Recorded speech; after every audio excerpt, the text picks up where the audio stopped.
Hello, hello, hello, and good evening, everybody. Welcome to the stream. Good evening, the simulator pilot. Good to see you. I am Euro trekking tonight and probably doing one or two other things. I'm landlining it, and I might be doing some FS 2024 if I'm still awake by then. But tonight I'm going to kick it off with some Euro Truck Up because I haven't been on this in a long time, and I really just wanted to downshift, pun intended, and just enjoy some of the not really classics, but things that I usually haven't done in a while. Oh man, this Volvo is this one has, I think, like over 500,000 kilometers on it from all the jobs that I've done. And it was, I've been driving this, no lie, since probably about 2015, off and on. Yeah, I want to say it's at least 500,000 kilometers, if not 750,000. The next time I go into a place to get my vehicle repaired, then I'm probably going to find out for sure. But first things first, I just updated. Ooh, the Scania, nice. Honestly, that was one of the first trucks that I liked. Okay, I do have the refrigerated trailer with me. That's good. Let's do a little bit of driving. See where we are right now.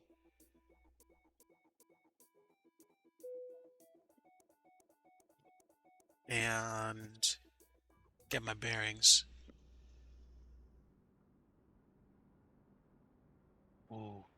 Yeah, I might have to see how the other half lives. I might have to get myself a Scania. Actually, I know I have a spare Scania or two in between all my garages. So this is the unit itself.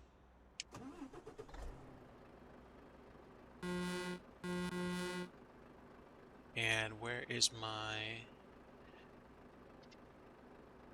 are my flashers?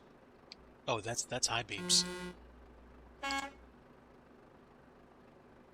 Oh yeah. This thing's wonderful. I really enjoy driving it. We wound up in Newcastle on Tyne a long time ago, and I want to say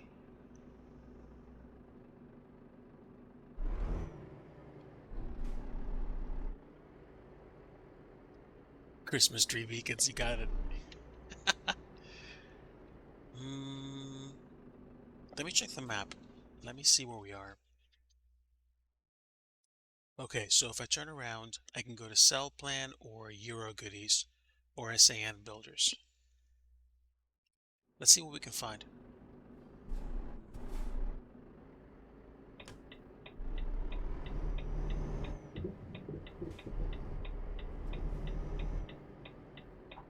Well, yeah, I am in Britain.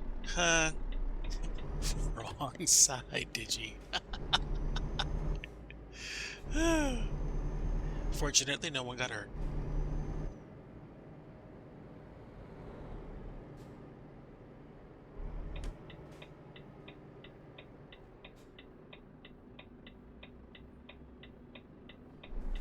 Hey, I've been talking about that since I think the middle of 2024 about how, like, theoretically I might be able to get some convoys going for the sake of enjoying time with people. I might have to get one going very soon. Tonight is just like a chill drive for me, but yeah, I'm really gonna have to consider that going forward. Alright, I think Cell Plan is up the road.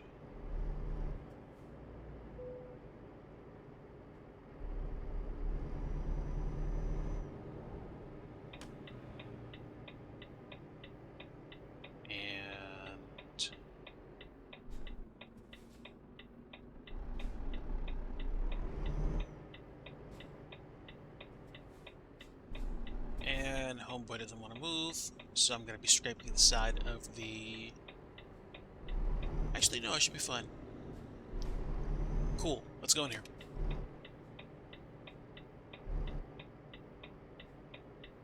Let's see what we can get at cell plan. I want to say I've been here before. I just don't know. Do I want cargo market or external market? I think I want cargo market for tonight. Nope. I mean, you better have some strong, cleaning material. Oh, global cargo? That's weird. All right. So let's focus on this. I haven't been to Carlisle. I want to go up. I don't want to go Felixstowe, Cardiff. I don't think I've been to Cardiff, actually. That would be an absolute haul. So that's like 2 hours of real time. So no, we're not going to go there. I want to keep going further up.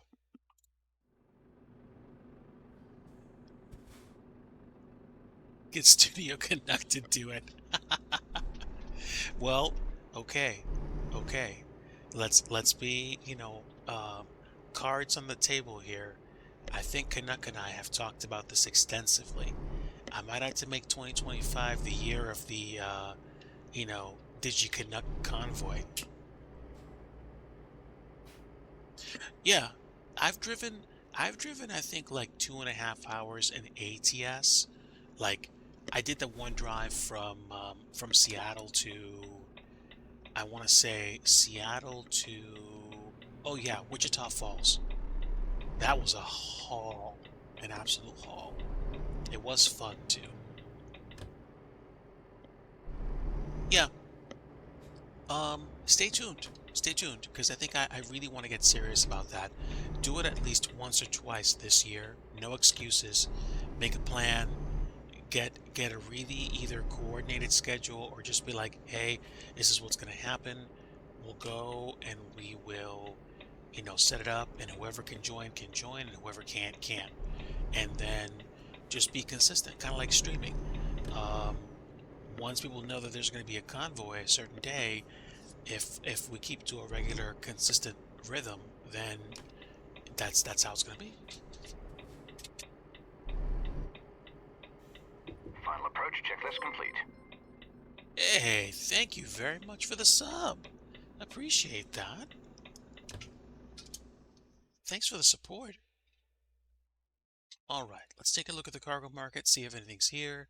That's right, we're going to go to Carlisle.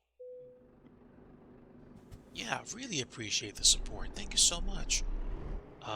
Every little bit helps, believe me. And, also quick word, I heart my lurkers big time. If you're here and you just know you don't particularly feel like talking, believe me when I say your presence is appreciated. So by all means, happy to have you aboard.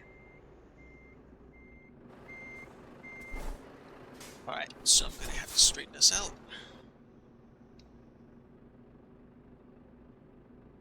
But it's not horrible.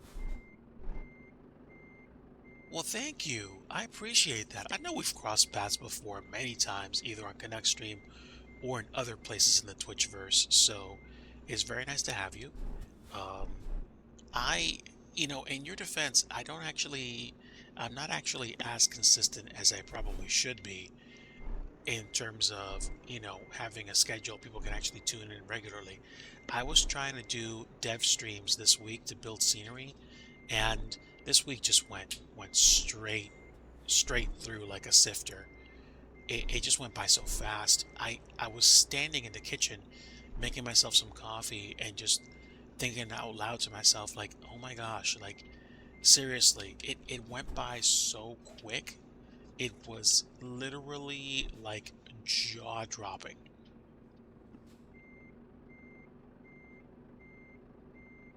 Oh, yes. Fast food simulator. Some of my good friends play that, and honestly, it sounds like a pretty fun game to play. It's probably not something that I'm going to be purchasing myself, but I definitely like to watch other people do it. My friend Two Face Disc 799 likes to play it, and he plays with his girlfriend. So uh, it's definitely a thing.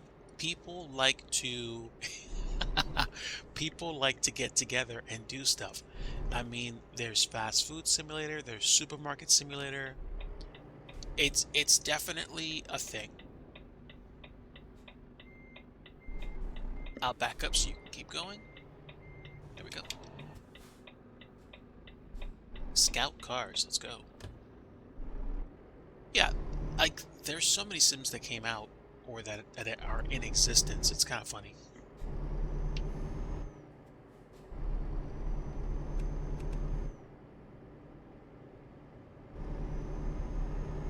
But I have been playing Euro Truck Simulator 2 off and on, literally I think ever since it came out, and on like the Steam store, and it retailed.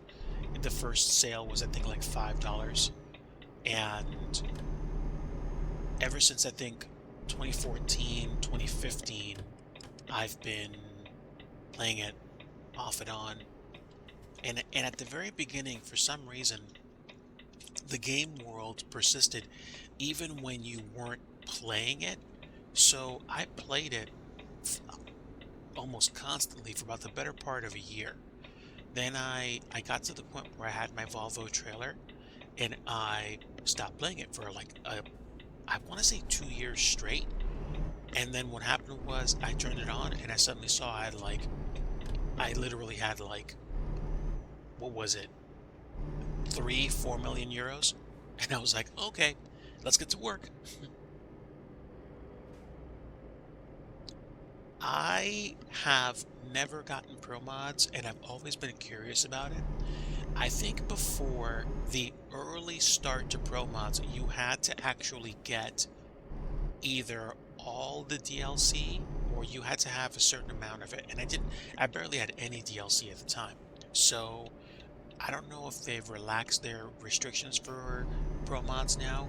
I just know that the I think the time is like ripe for me to get it because I'm only a few map expansions behind. I'm missing Iberia, I'm missing Greece. I forget what else I'm missing, but there's most of the DLC I have, and I can just wait till the next expansion map sale. Well, there we go. Yeah. Also, there was a brief moment in time when I was doing Project Japan, where I was driving trucks in Japan, and it was super challenging. The roads were super narrow, and I was kind of having a good time. I think what happened to me was I kind of fell off that wagon because the Project Japan map has roads with speed limits that are really, really, really more restrictive than the ones that I'm used to in ETS or ATS. So I played it, and then after a while, I was like, meh, I'm good. But I might come back to that once I get all the map expansion mods.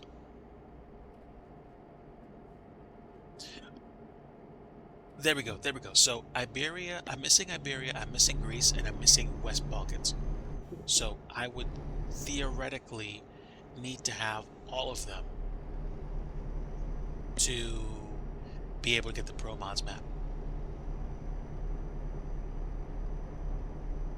I think.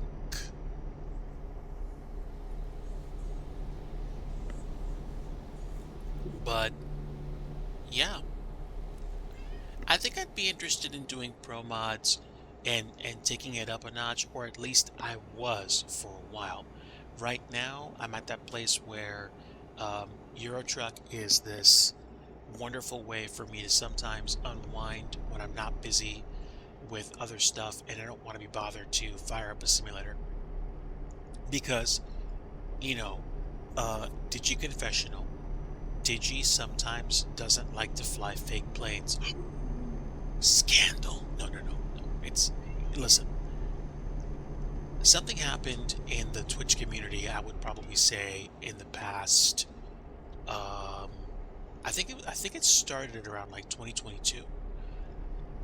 All of us had a phase where we said, you know what?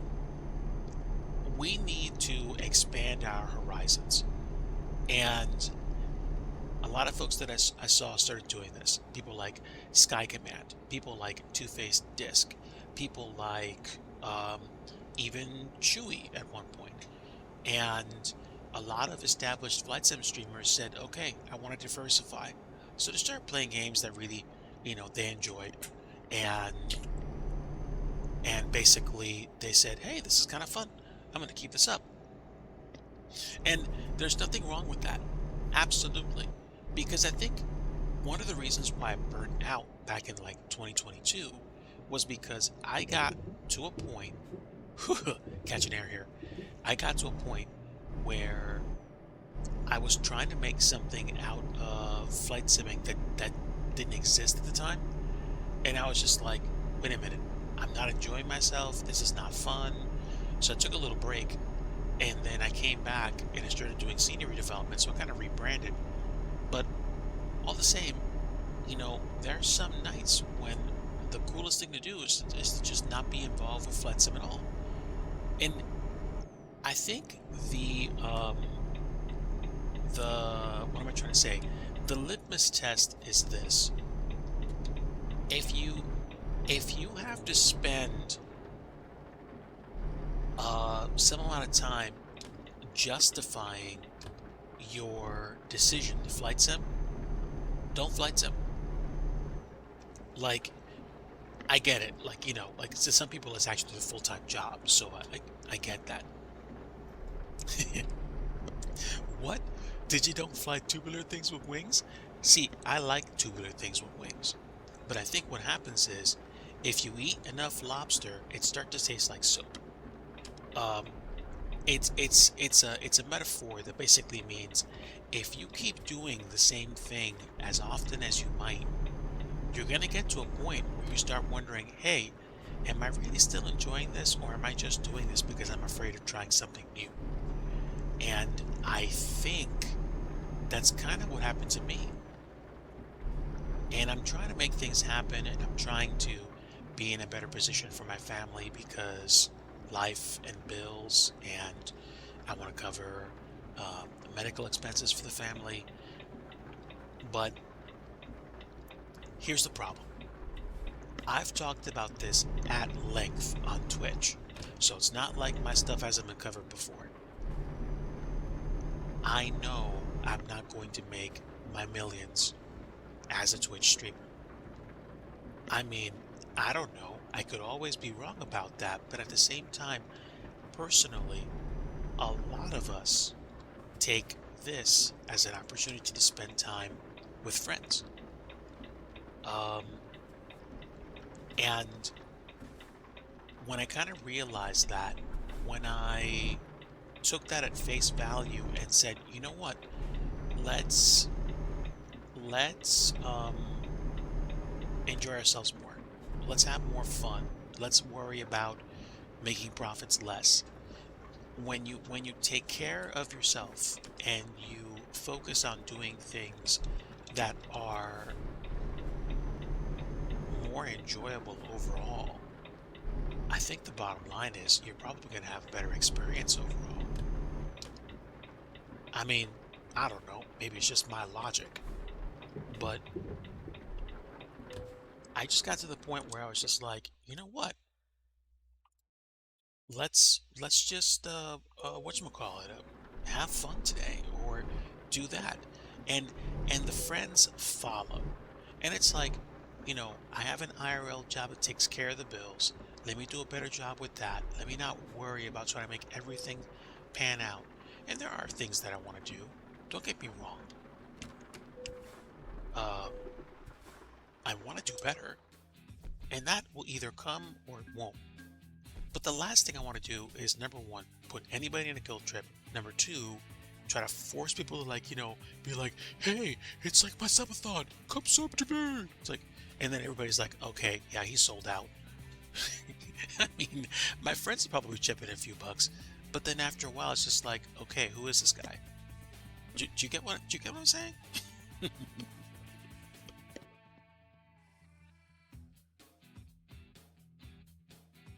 Yeah, like, okay, there, there, there are, there are a few people that can actually pull it off, that actually have done that, but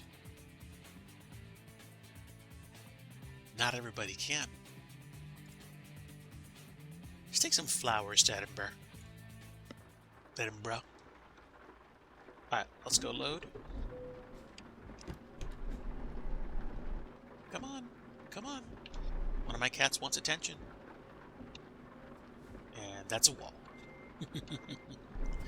Alright. I think I should be okay if I max out my rotation. Just barely made it. Okay, wait. Oh, you know what? I did this in vain. Ha! Lol. Okay. So, again.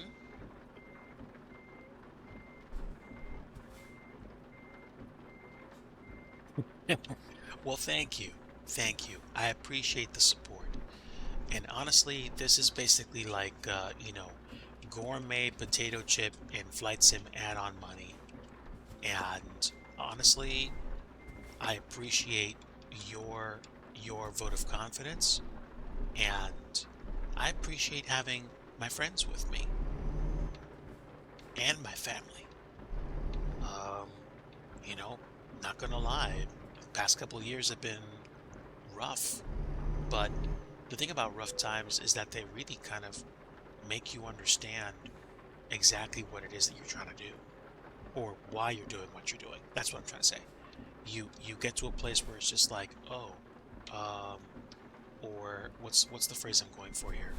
You get to a place where it's like you the the baloney, the silliness, that stops being that stops being as important to you.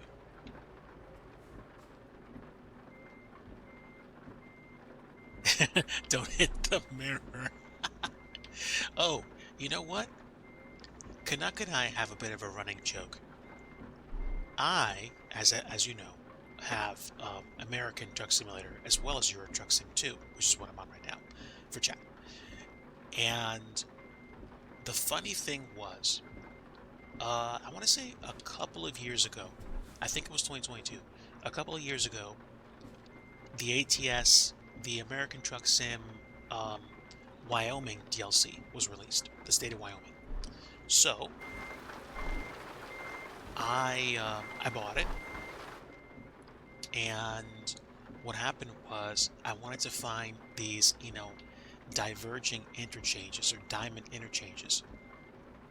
So I found one. I was making a delivery somewhere in Wyoming, and I had to get off the freeway, and I did, but the funny thing was I got stuck on the off ramp, and I got stuck on the off ramp for literally a cool like 5 minutes or so because I had to figure out how to get unstuck.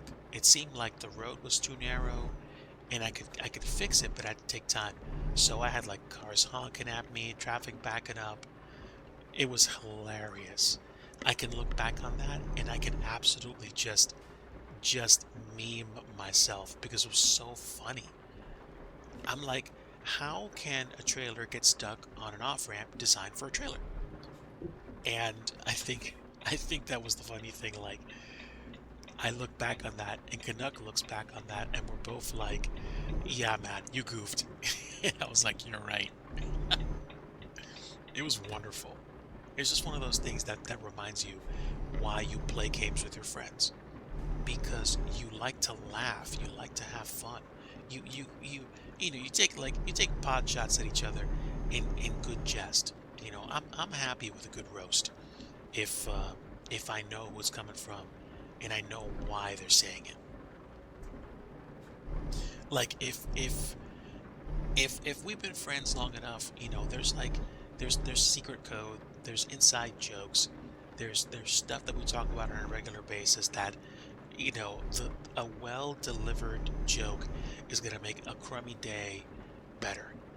And oddly enough, Mrs. Digi reminded me of that a few nights ago, and she was like you know how you feel when you're having difficulty going through something, and your friends come through with like a well-timed joke to make your day feel better. It's like, yeah, you're right.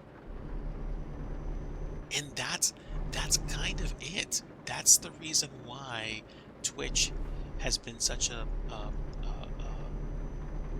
treasure chest for me. It's the friendships. It's the deal where I spend time with people on stream, whether I'm streaming or hanging out with them.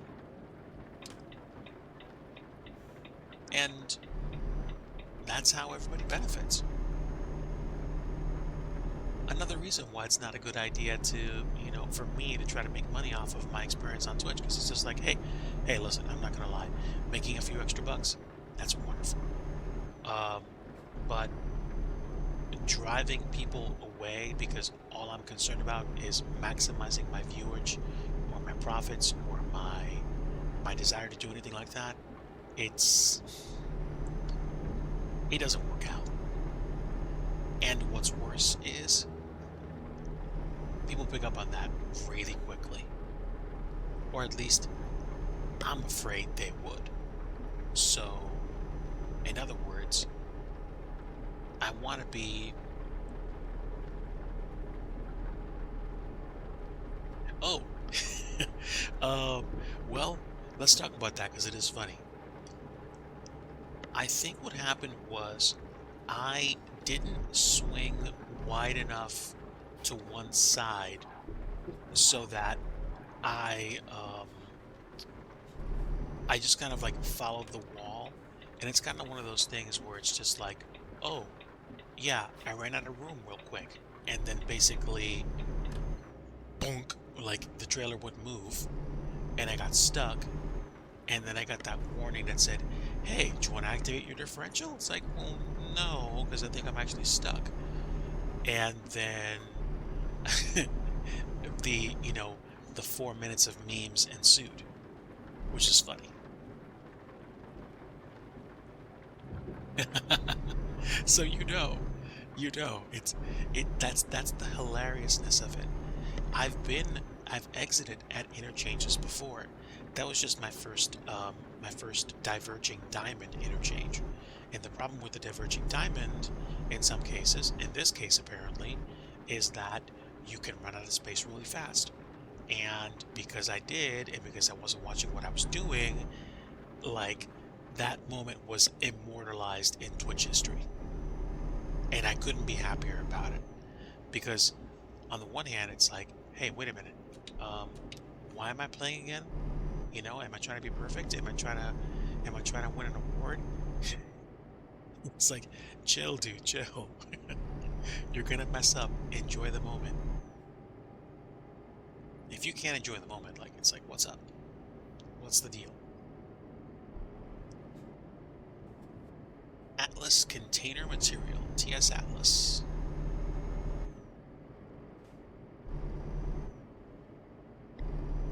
So yeah, that is the story of my diverging interchange meme, which is fantastic. And I still drive the same truck, by the way. It's a Peterbilt in American Truck Sim with, I think, like a 750 horsepower engine and I think like a 16-speed or 12-speed transmission with hill climb, with hill climb gearing. So I built that. I chose that kind of half-heartedly, but also I'm glad I did, because when I do deliveries in California and I have to go through, like, through either San Francisco or like San Diego or like LA or something like that, then those hills can be brutal with the with a real heavy load, and the engine's just like, I got you, Do I pass cars up a hill? Usually no, but I can hold my own. Whereas the first, I think, year I played ATS, I had difficulty with California because those hills were really just bogging my engine down. In hindsight, I'm kind of shocked that I didn't actually, fry a transmission or like, cook my engine, stuff like that.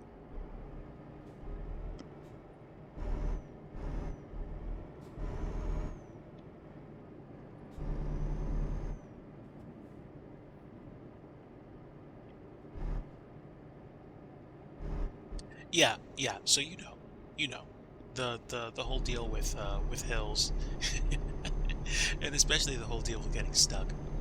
Now, one thing I have not mastered, I haven't even tried, is this whole idea of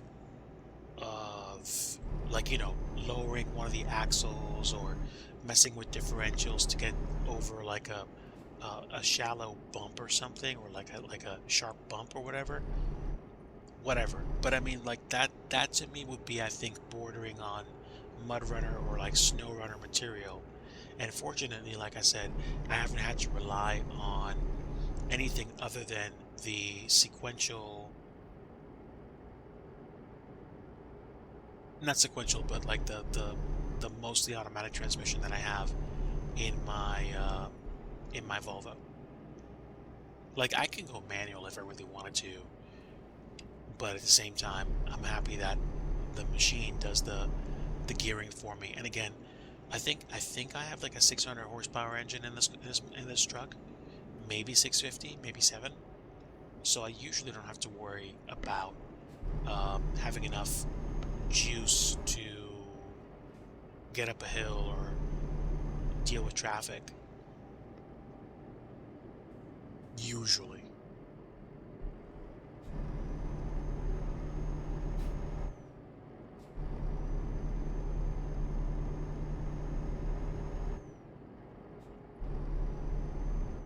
Okay, we're almost at the end of our second delivery, believe it or not. This is crazy. Fast night. Wow.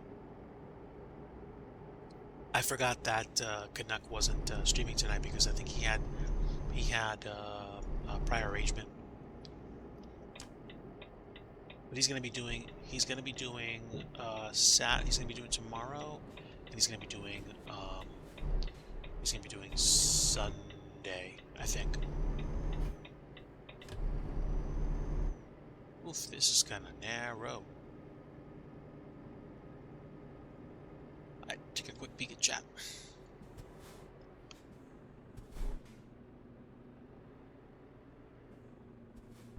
Oh, sure, sure. Look me up there. You're gonna find me as Digi Discorder.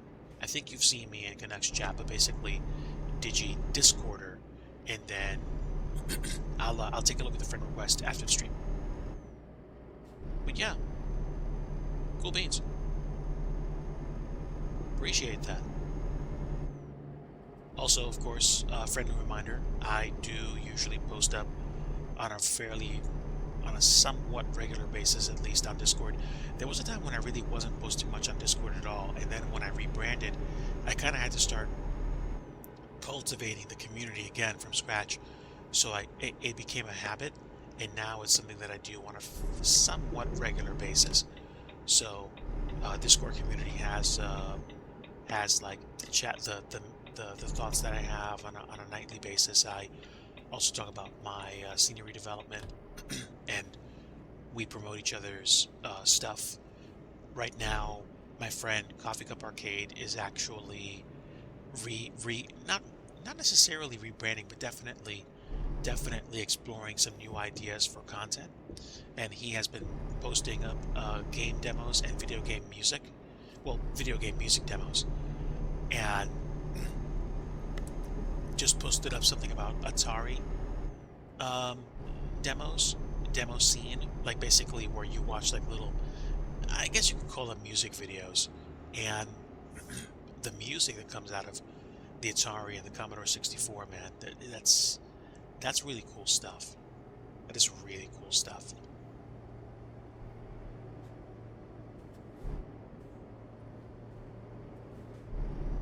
Oof, wow. The speed limit changes right at the camera. You gotta be careful. Oh, wait a minute. Hold on. Hold on. Stand by. We'll fix that right now. Sit tight. Uh, hold on. Let me try to find you real fast. That should fix it. All right. So I see you. I'm just gonna go ahead and add you as a friend. So there we go. I just submitted the request. That should take care of it. Nice. All right. Superb. All right, let's finish the delivery. Um, I might do one more delivery in ETS, or I might switch over to either FS 2024 or Assetto Corsa, because I just updated the car files that I have for what is it, for Shitoku Revival Project, and I am looking forward to doing a little bit of just highway driving. All right. 2 runs in the UK today. Not bad. I'm happy. And I don't care. Yay, laziness. Superb. All right. So, okay. If you don't mind, let me get up. Let me take care of something really fast. I'll be back in probably a couple of minutes, and then I think we're going to make a decision as to where to go from here. Right now, I'm leaning a little bit towards FS 2024 for a little bit of GA fun, and then I'll probably go to Assetto Corsa, but we'll see what happens. Sit tight, BRB.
Hello, everybody. I'm back. Thanks for waiting for me, and hello to anybody that just showed up, like Nathan's Plains. Welcome. Hello, friends. Just wrapped up a little bit of trucking in Euro Truck Sim 2. I am probably going to jump off of this and probably jump into FS 2024 next.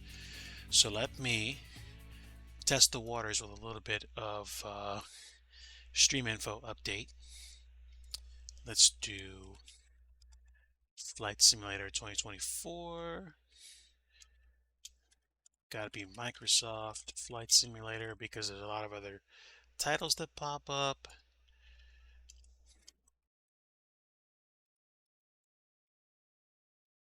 And that's updated. I'm going to go ahead and quit real quick. This was fun. I did a whole bunch of talking on stream. And checker marks. All right.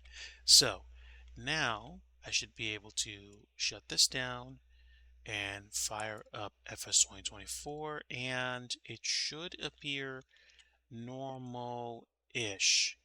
You're gonna take the risk and run it? Nice.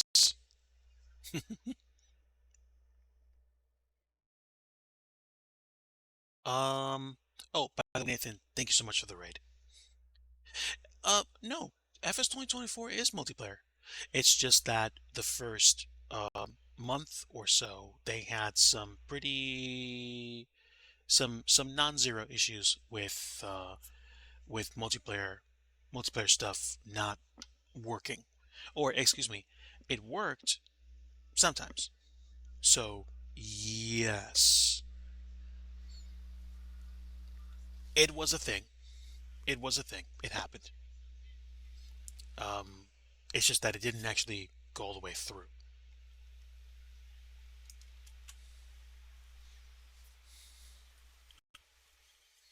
So I think it's probably better now. Oh, that's superb.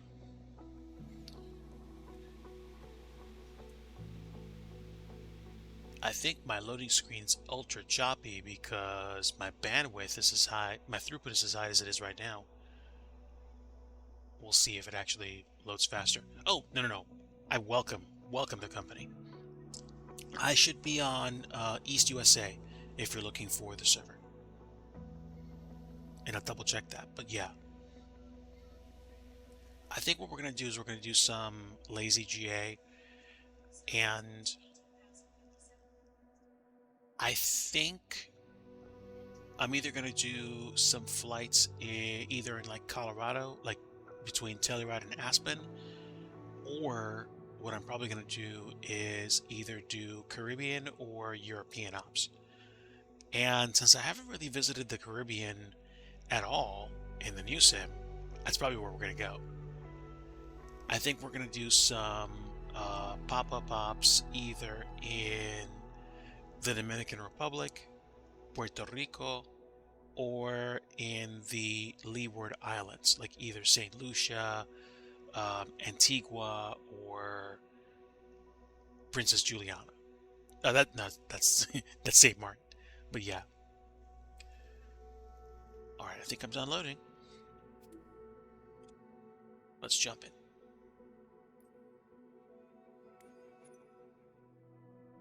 So let me check my settings. Where do I see that? Okay. Current group.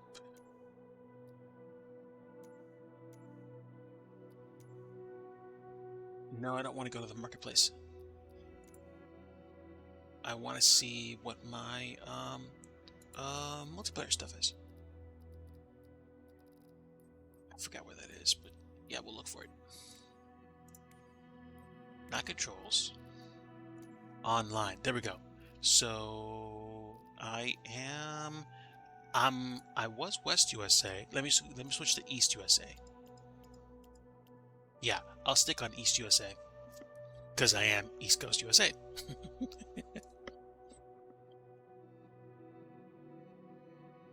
Oof. Um, I have a feeling your PC rebooting itself probably had a lot more to do with the, you know, hey, surprise, Windows update, we're gonna reboot you right now, as opposed to anything that Sim did. That would be a problem. If FS 2024 rebooted my PC, that I think people will be talking about that a lot more than they would be otherwise. So let's see. If I'm going to take a look at the Caribbean, there's a few places that I could probably check out. I have not been to Puerto Rico at all since I visited the area for a cruise many years ago. I also haven't flown around this area much anyway. So let me do this. I think I am going to take the Airbus helicopter because I want to do some city landmark checking outing. And I think I'm going to take a passenger variant. Let's pick a nice looking livery. Skies and stripes. Oof, I like this. But I think it's more mountainous than anything, so it kind of doesn't make sense for me. This one kind of works, but I think I used it the last time I was in Africa, so I'm looking for something definitive here. I probably should have used that one. What else do we have? Nope. There we go. I think we'll take this one. November 14483. Looks good.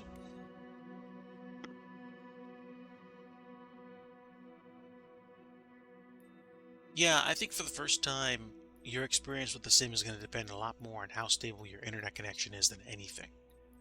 So, I think my graphic settings are more or less medium across the board, except in certain areas.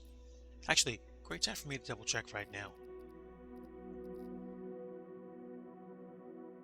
Let's see, I'm 1080p, DLSS super quality. VSync is off, low latency is on. I've got off-screen terrain pre-caching set to medium, buildings to high, trees to medium, plants to medium, rocks to high, grass to medium.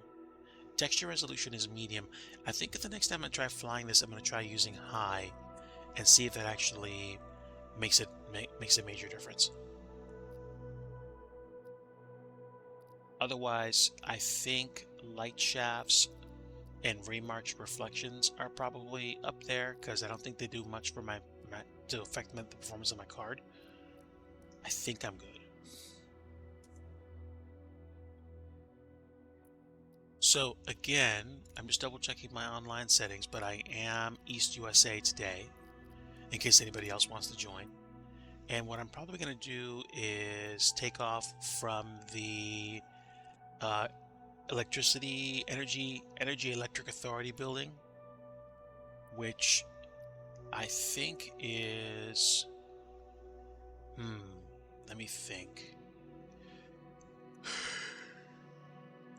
I'm starting to have second thoughts about this, but I don't know. It doesn't look like there's photogrammetry here. I might change my mind, but you know what? I'm gonna do a quick trip around the bay anyway, just for the sake of testing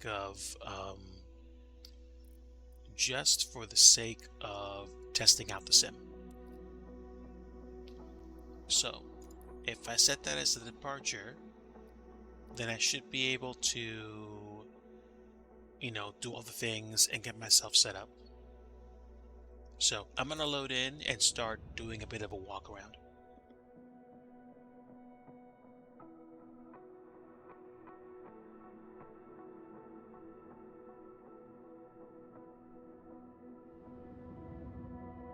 I believe that then.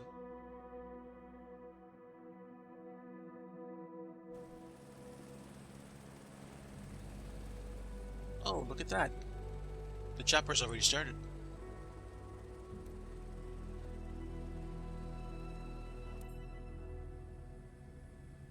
All right, but I'm not going to do a nighttime cruise, even though it's actually sounds really cool. I might do a morning cruise.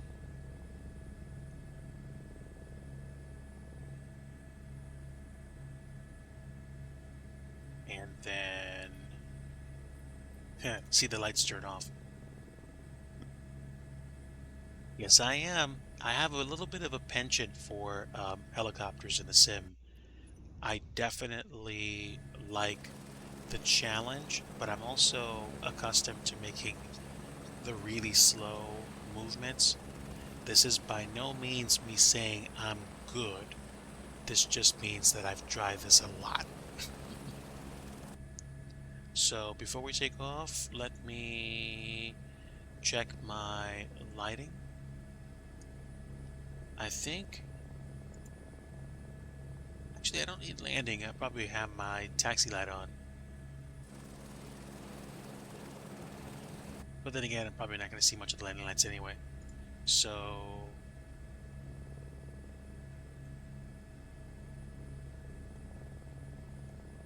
that's the, I don't know what that is, but that's kind of cool. I think landing lights are fine. All right. I spawned in just by the military airport or the municipal airport. There's a Autoridad Energía Eléctrica helipad, which is basically due west of the area where the international airport is. So if you see this lake and you see this bay, that's where we are. Nathan said, Mom, get the camera. Oh, all right. So let's see. Let me just double check my levels. Okay, yeah. What's the code? What's the code? I forgot what the code was. Okay, hold on. Code is... wait a minute. Seriously? I don't know what the code is?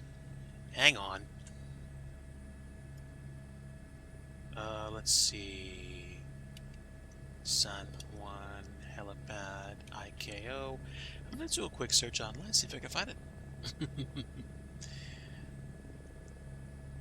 So, Brace yourself. hey, got a raid coming in from Scotty Tahati. Hello, friend. Thanks for coming in. We are in FS 2024, and I am doing some helicopter drops in San Juan in Puerto Rico. And I don't know what the IKO code is, so I might go back to the main menu real brief, or I can try doing a search from the dev. Jerry Dog, thanks so much for the follow. Welcome aboard, everybody. Let me do a quick teleport window check, and let me see if I can find. Oh no, wait, hold on. Go to airport. See if I can find.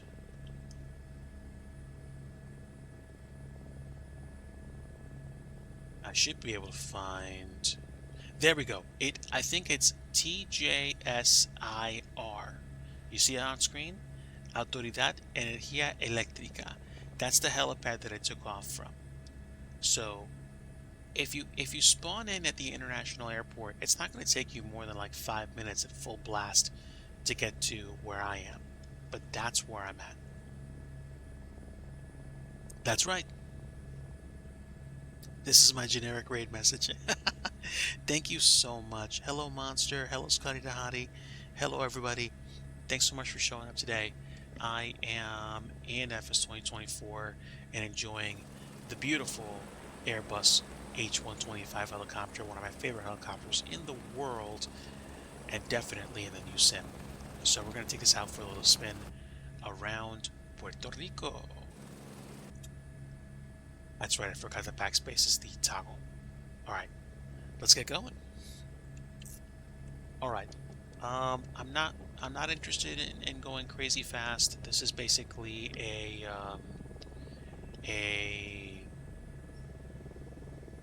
cruise op around the area. And let's see, what direction am I facing right now? I am pointed roughly north. Okay, well, welcome in. I believe the bay is that way. And I am using the AI assists for the helicopter, so it's helping me with tail rotor and cyclic. I'm using a gamepad. I've gotten I've gotten strangely comfortable flying with a gamepad this helicopter, so like I said, I enjoy flying it. So I'm gonna go really slow, but I'm gonna just basically take this thing for a spin, check out the building archetypes in the area.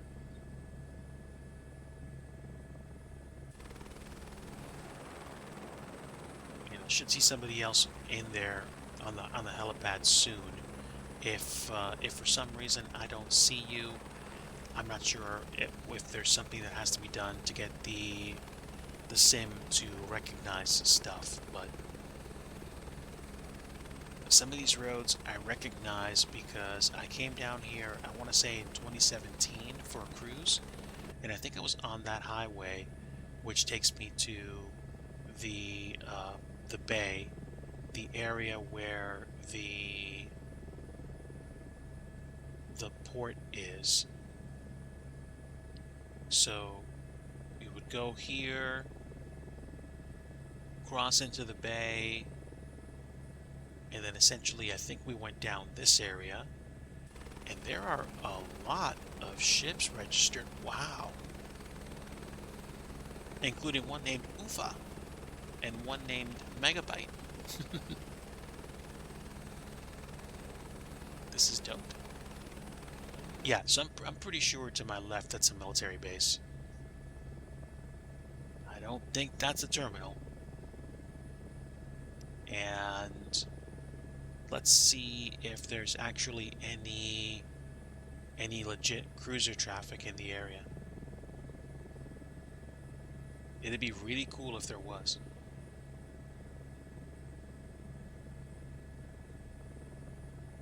All right, let's go in for a closer look.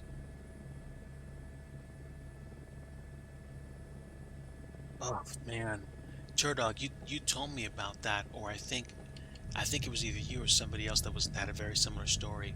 But oh my gosh. First off, thanks for being here. I pray that you get some relief and you have a restful weekend. Um, Believe me when I say I've seen the inside of a hospital more than a few times last year, so I I I sympathize. I definitely sympathize. Yeah, man. May God bless you and heal you and give you much grace for the weekend and these days. Let me sneak up on some of these ships because I'd like to see how much detail they put into them. I'm not sure if they despawn when I get closer. Maybe they do? Let me just slide on over.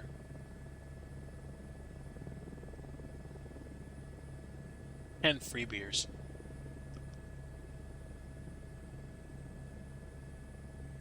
Wow. Look at that.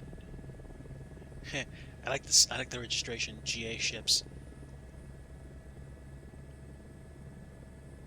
Look at that. Wow. I think y'all are bringing in the bacon.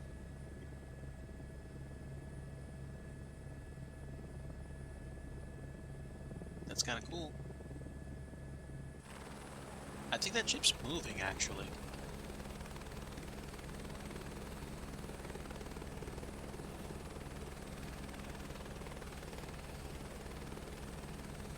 Oh my.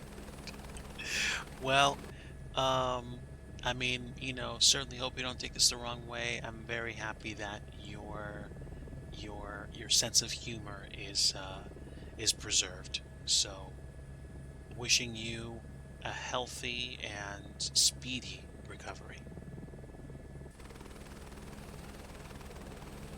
Let's go to the bay. and see these landmarks, which are definitely a part of the culture here. I'm on East USA.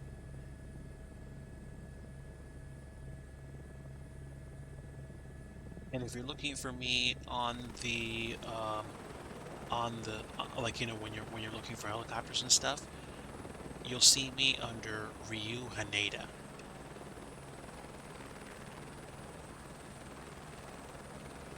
Wow, look at this, my word.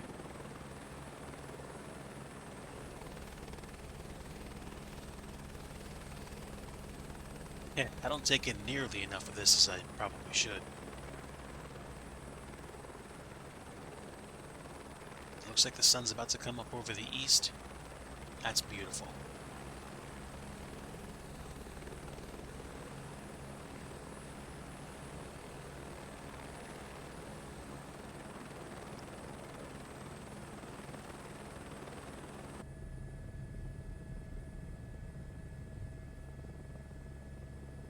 Yeah, we're kind of hovering pretty steadily in place. That's pretty good. I'm happy. All right, let's break the hover and do some more flying. I'm still in the Bay area, simulator pilot. So if you haven't taken off yet, then I'm not that far away. I'm looking at like the ships in the area, and then I'm gonna come back to the place I took off from. Ooh, what is this? Look at this building. Sheesh.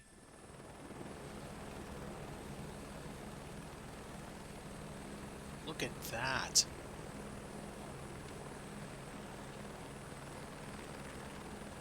Let's not hit the trees. They are actually, they do actually have hitboxes now, so.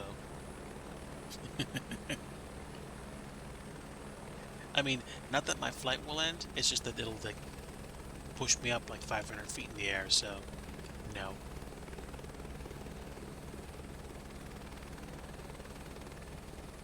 And also, I think the vehicles in the sim have definitely gotten a bit of a shot in the arm in terms of visual fidelity, which is great. Let me zoom in. These look like Crown Vics. Actually, yeah, I'm pretty sure they are.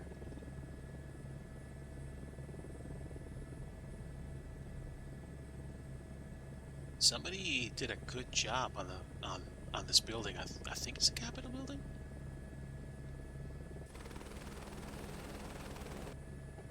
Look at that. Yarp. That's about as close. That's either a Crown Vic or like a Lincoln Town Car. Yeah, that's pretty dope. Okay. Let's go ahead and pop up. Also, before I do anything else, let me check my settings. It would do me no good to, you know, talk about what server I'm on if I'm not actually looking for traffic. Yeah, multiplayer is turned on. Yeah, so I have live weather and I have multiplayer turned on. So I should see people.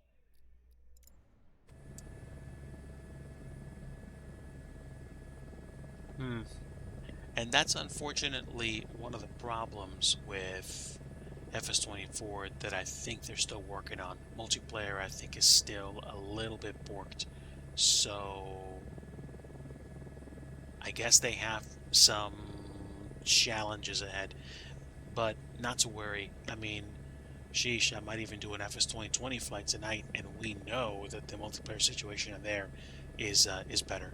So if I decide after a couple of flights I'm good here, I might do a really quick flight in FS 2020 tonight and then be good.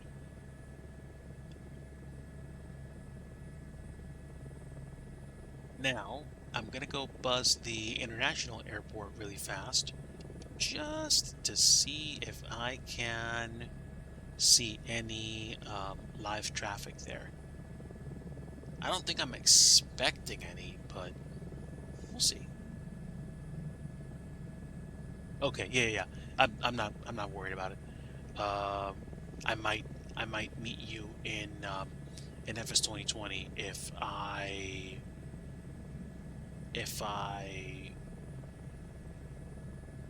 get done with my tour and I'm good. I will give FS 2024 superb marks for atmospherics. The sky looks amazing.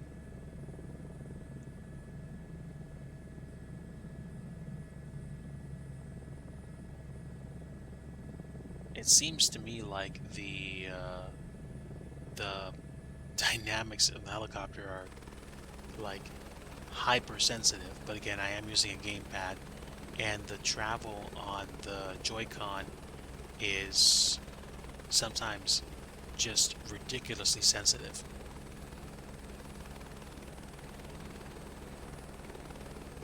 99% of the GPU, wow. Well, let me think. I had a 2060 Super that I used to use on my other rig, which I think genuinely was like, I think 85 to 90% of use. But that might have been because I overclocked it on purpose, so. 3060 Ti with Core i5. Actually, I have a 3060 Ti. Actually, you wonder what? Let me check my hardware monitor settings. I want to see something. And if a sim crashes, it crashes. I don't care. I just want to check and see what my utilization is right now. It should probably be able to tell me whether or not I maxed, or at least I'll keep it running. Hang on.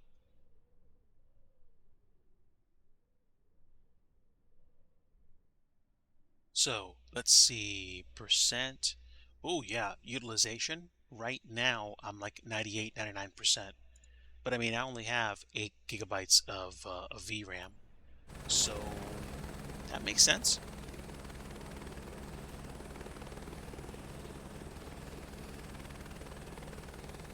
Yeah, I mean, the frame rate right now for me is really good. I'm happy. Um, it's probably a lot of, VRAM usage, but no, like, we're good.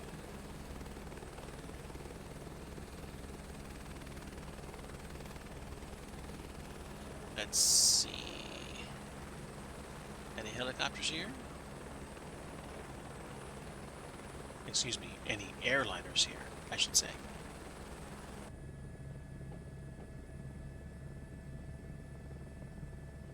I'm going to see if anything's actually loading in.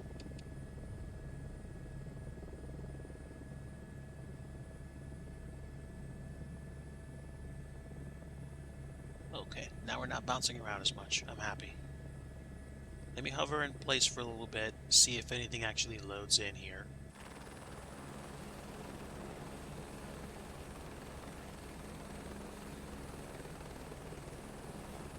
I'm not expecting any live traffic at this time.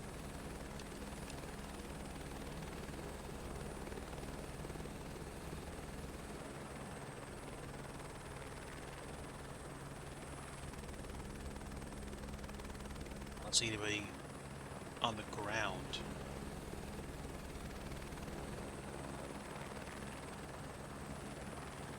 Yeah, like I said, the skies are absolutely beautiful.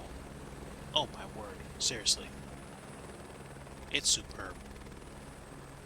And of course I like this helicopter. It's great.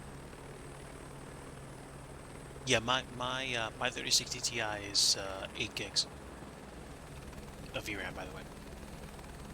But I think that's just 3060 Ti in general. Maybe I'm.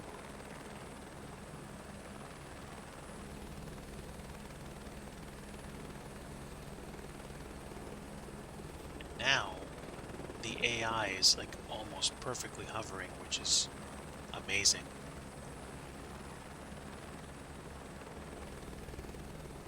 But that's okay. That's all right. I think I'm good. I think I'm gonna go ahead and kick out of here, and probably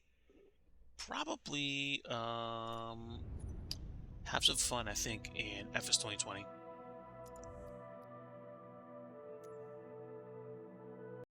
I'm still kind of trying to find my pace with the sim, and since I work an IRL job during the week and do other stuff, and I'm trying to develop the scenery dev stuff that I'm working on.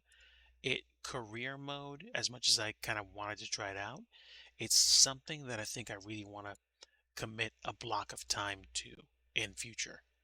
So it's not what I'm gonna go ahead and commit to right now. I know it's a reversal. I kept talking like, "Hey, I'm gonna do career mode. I'm gonna do career mode." It's like, it's okay. I'll wait.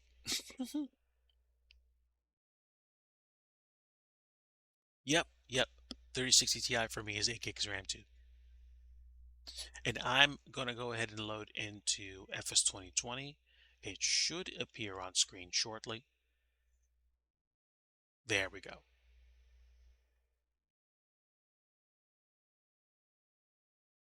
And it's on mute because I muted it.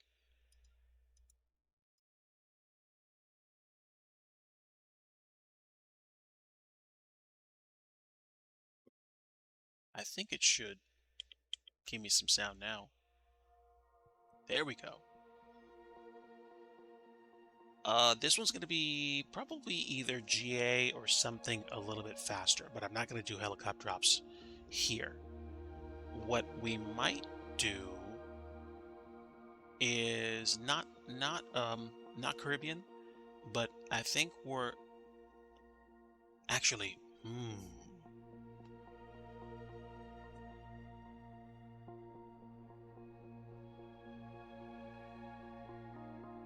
let me think real fast.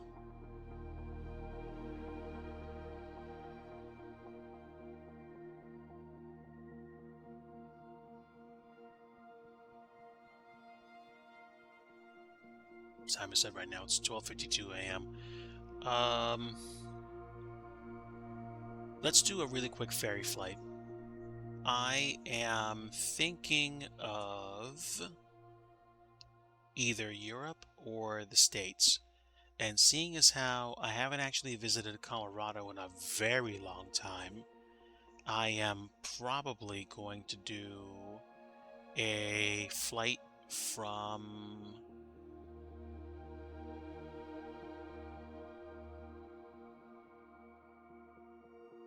Hinton to Kamloops. Interesting. This thing is loading in. Let me go find Kamloops. Kamloops in British Columbia. Ooh, it's like nestled in there.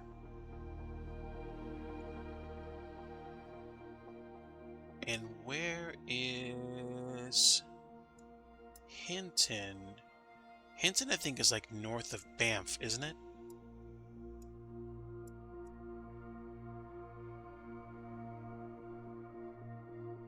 Or I could try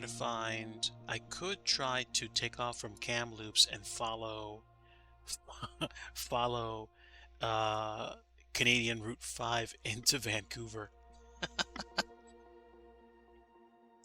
East of Jasper, but all in the same area. So Kamloops is there. We would be cutting a path through the mountains. My word. All right. There's Banff. There's Calgary.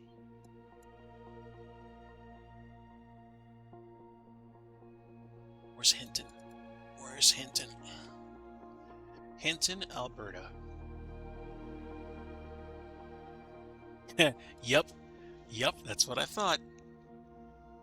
Okay, so in essence, it'd be kind of like the mental equivalent of like a commuter flight between Edmonton and Calgary in a sense of distance, maybe a little bit more, but yeah. 5 hours from Jasper by car. Okay, looks like we loaded in. And let me go ahead and check my stuff. Alright, so I am definitely East USA, if anybody wants to join. Let's go ahead and get ourselves set up. So I think I'm going to fly into Kamloops from Hinton. Depends on what firepower I can bring. And Jasper Hinton is CEC 4. Let's do in the morning already.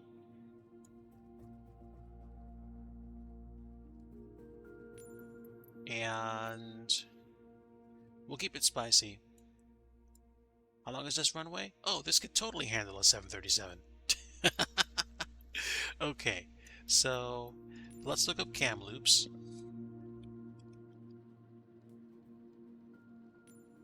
And an hour and 22 minutes with DA40, which we're not going to take.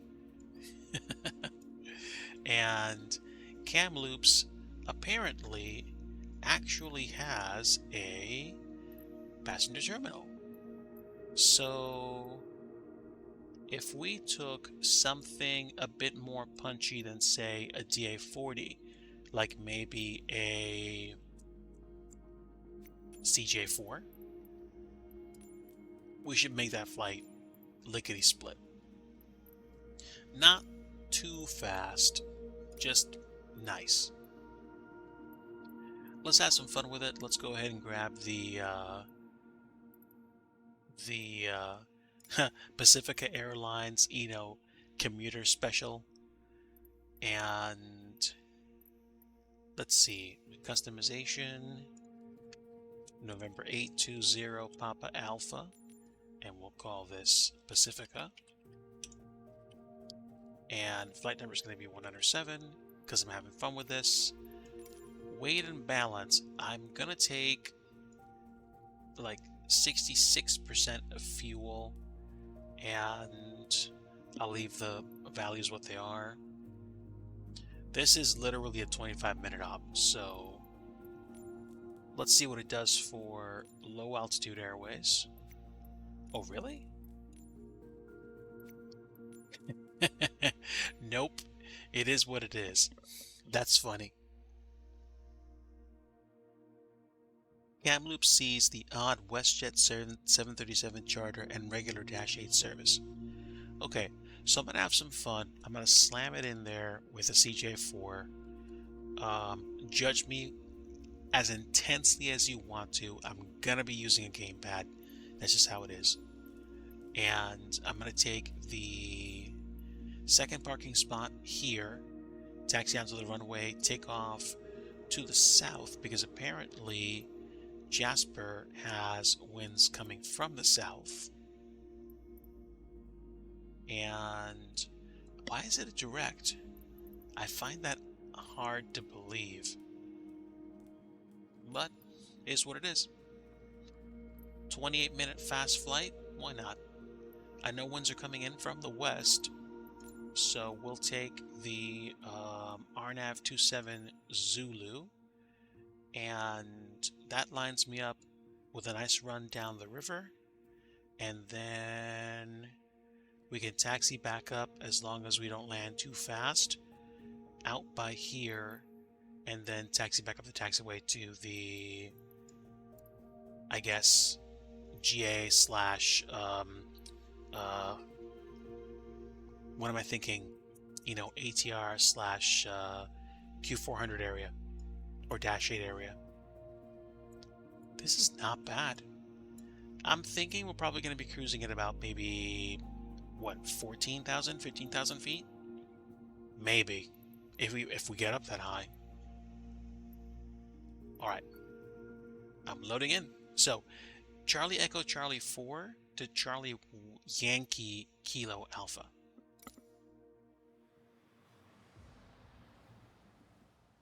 Thanks for the suggestion. I don't fly in Canada nearly enough.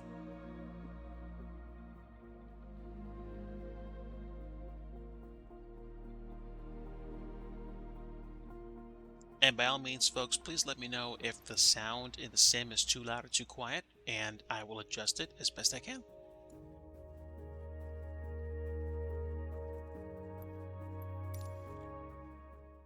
Okay, and clearly it's a cold one out there. And I should probably be able to taxi out without pushback. But Charlie Echo Charlie 4 is my deal, and I am East USA if you want to join.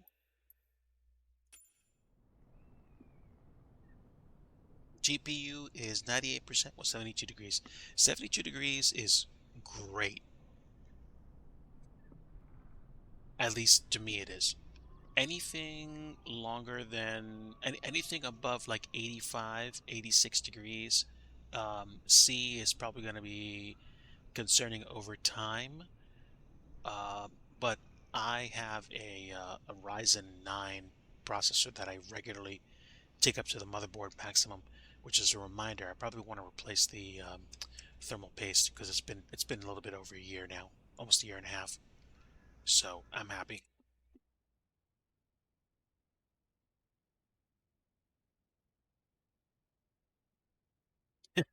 Friday night some chaos, nice.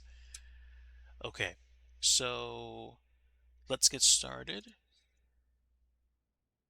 How rusty am I on this thing? Apparently very rusty, but give me a bit. Battery on. Generator should be on. Emergency lights on. Standby display on. Avionics on. And I should have enough fuel to get the APU started, if this even has an APU. I don't think it does, so whatever I do, I better do it quick. Let's see, I have not touched the inside flight deck of a CJ4 in a long time. Where are the...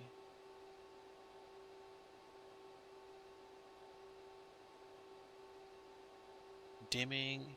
Alright, give me nav and logo. Don't want pulse lights. Don't we have something for, like, paneling so I can see these things better? I thought we did.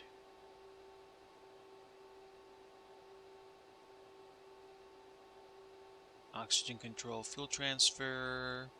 Pitot is normal. That doesn't work anyway. That's fine. That's just default button there. Okay, it's gonna get brighter out, so I'm not worried about it per se. Let's clear. Where's clear? There we go. Clear. Clear. Delete. Initialize position. Go to POSINET, and we are at Charlie Echo Charlie 4. Really? That's not active? There we go. All right.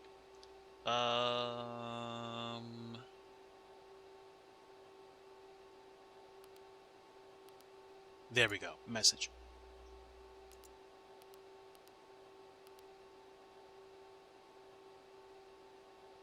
Keyboard input active. Wow. Okay. So that takes care of that. I really haven't flown this thing in a long time. And we're flying direct. Turdog, I'm using the... it's an air cooler. It's a... Can I tell without turning the lights on? It's literally called Cooler Master. I think it's an EVO cooler, and it attaches on top of the Ryzen 9. I think it's like a decent, passable air cool system. It's actually served me really well, so I'm happy.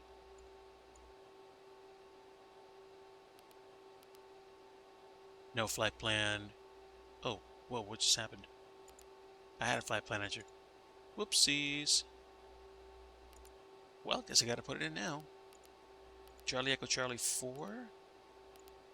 to Charlie Yankee Kilo Alpha, and what was the departing runway? East USA, that's right. That's a little weird that people can't see me. I thought my thing was on all players. That's a little weird. I'm gonna have to check my setup. Also, let me check charts for Hinton. Jasper Hinton. Go to Navigraph Online.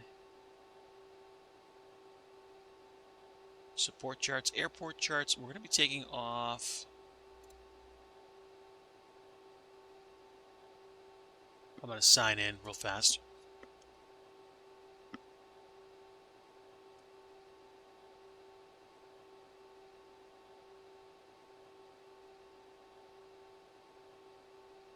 Great, great. Good password. All right, Jasper Hinton. Show me the taxi chart, please. Okay, so we'll be departing on runway 20 today with a magnetic deviation of 203. So, can I put 20 here?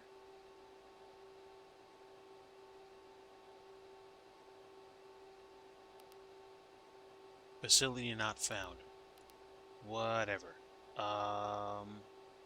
Execute. And then we're going to do departures.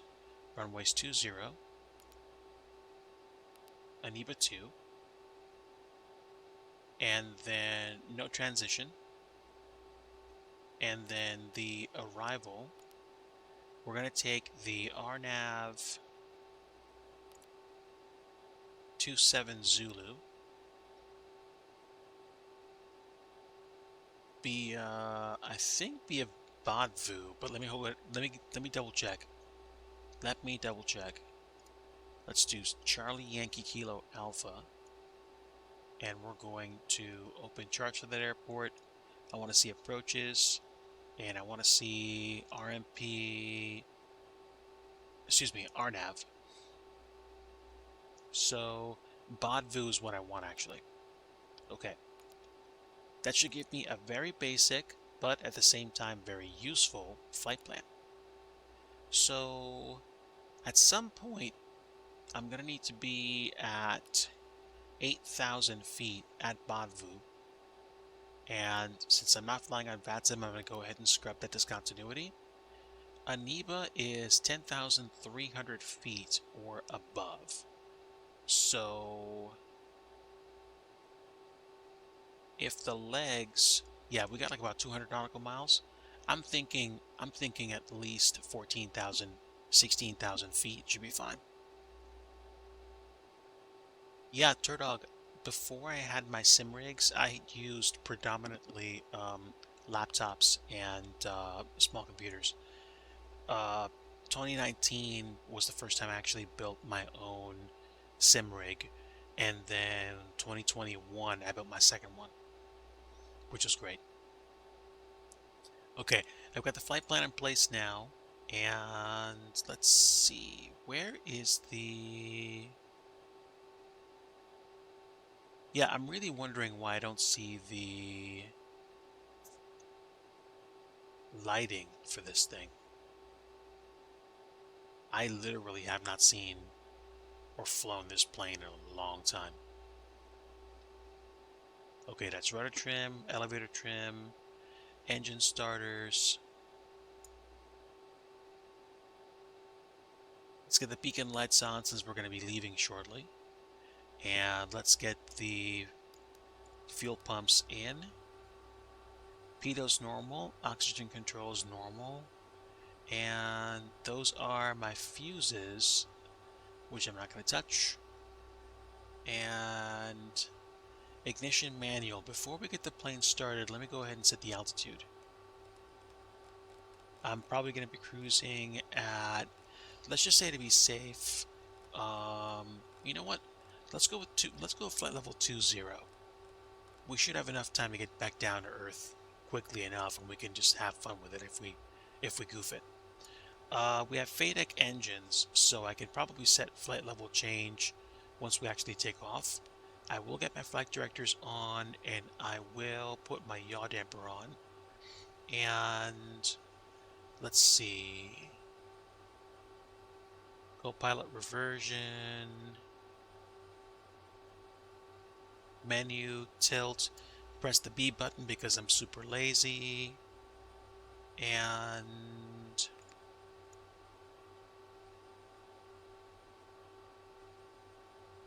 okay, let's see, my ATC is not set, so I'm gonna do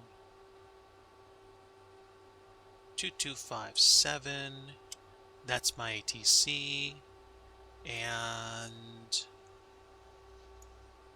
I really thought there was a place where I actually had my panel lighting that I could actually use. Okay, never mind. I'll just go ahead and advance time a little bit more, give myself some more daylight.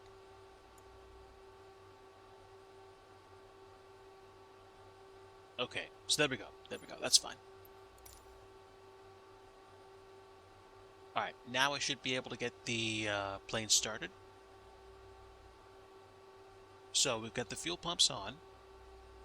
And this place is cleared. Alright, set both engines to run. I think hitting the run button does nothing, but hitting the starter starts it up.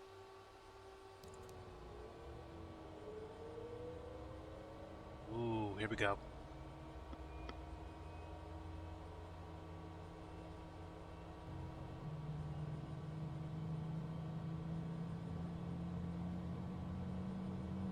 Okay, good start on engine 1. Let's go engine 2, or rather, engine 2 is good. Let's start with engine 1.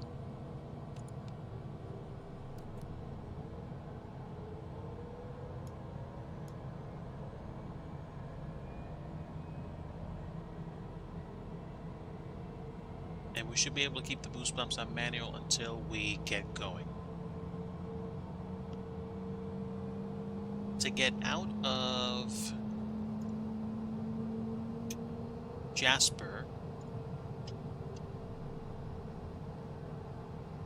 we will just literally go down the main taxiway to the runway, turn left, back taxi 20, and then get out of here.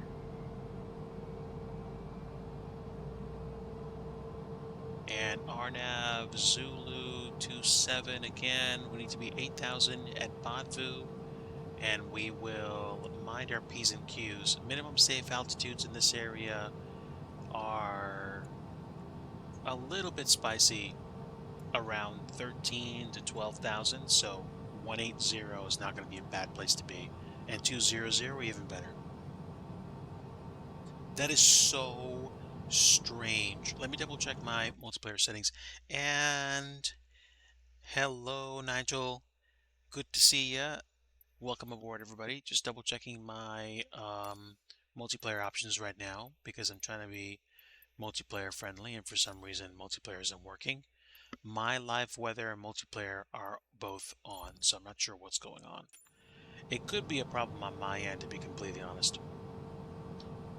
Okay, we've got the fuel boost pumps on, pedostatic, and do we need any ice? I don't think so, unless we've got precip in the area, and I don't think we've got precip. So let's go ahead and also set our trim.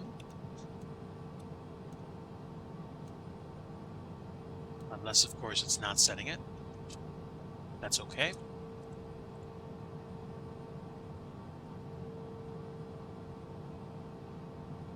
Alright, let's go ahead and get out of here. Set my flaps to what should be takeoff position. Flaps 15.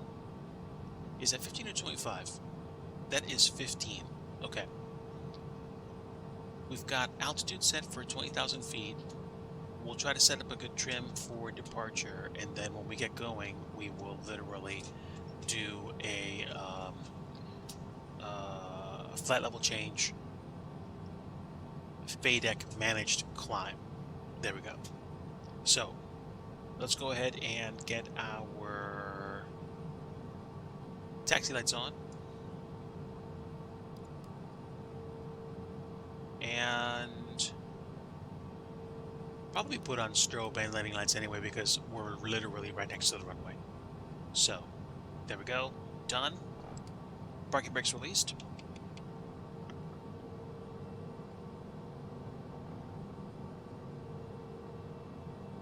Everyone is sensible and in bed. Good. Okay, so to everybody joining in, hello. Actually, you want to know what? Let me toggle my parking brakes because everybody's gonna be like, "Huh? Digi says he's on 2024, but he's not." Me poking fun. Me poking fun. Let me change it back to Microsoft Flight Sim.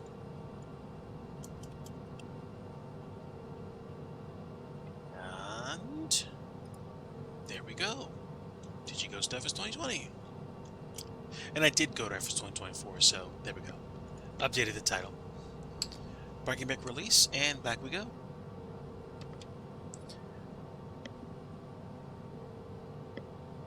Main taxiway is here.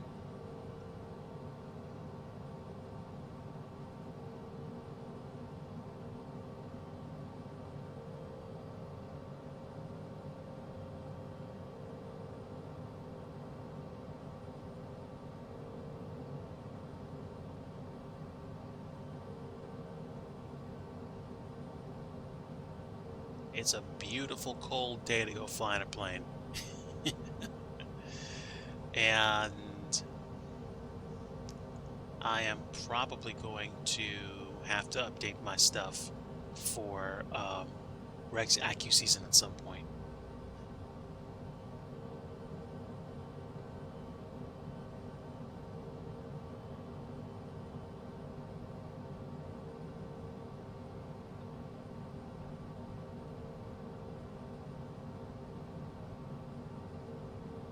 Okay, back taxi. We'll take off to the south-southwest and fly to Kamloops for the first time ever.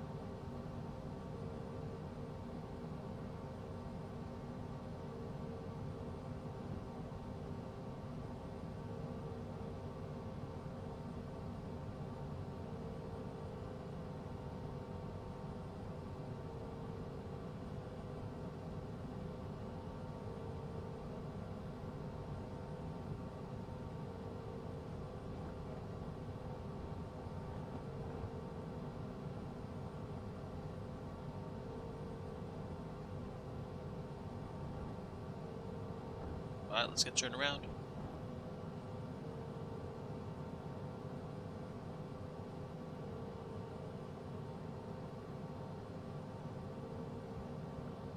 A light biz jet on a 4,500 foot-ish runway. We should be fine.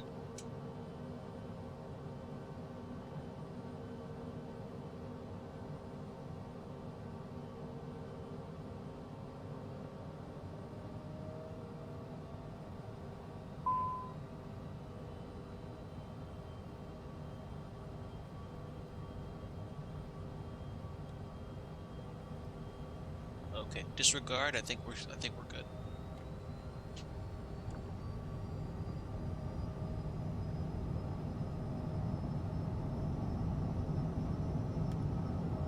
I'll check my PDO on takeoff.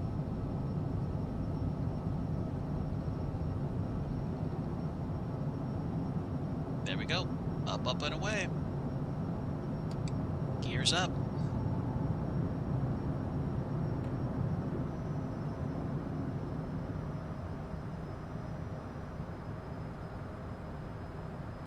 All right.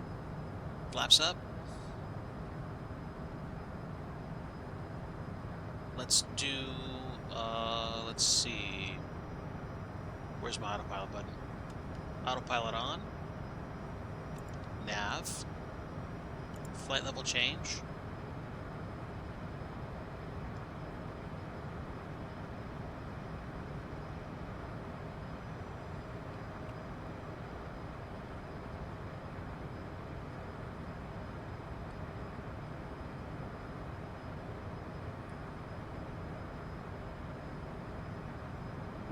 Man, we're climbing quick.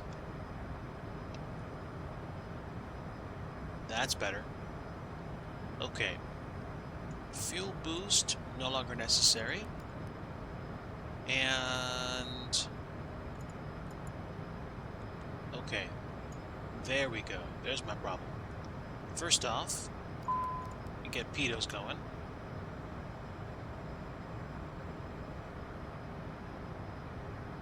And there we go. So, climbing at 4,500 feet per minute in a business jet on the way to Kamloops. Already past 10,000 feet, so we can turn the landing lights off. Yeah, good. Really fast so far.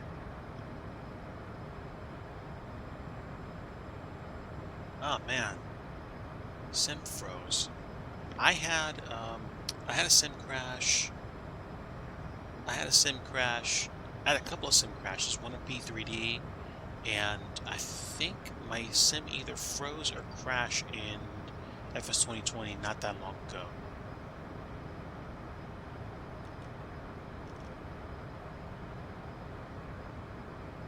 Now, I don't have to worry about setting up an ILS approach for today, so I'm happy about that.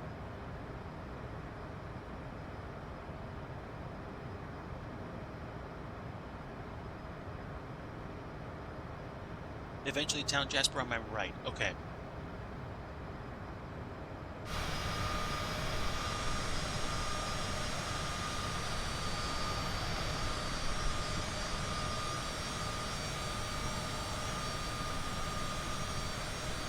Okay. Don't see it right now. I guess it's either going to be later or the clouds might obscure it, but I'll try to keep my eyes peeled.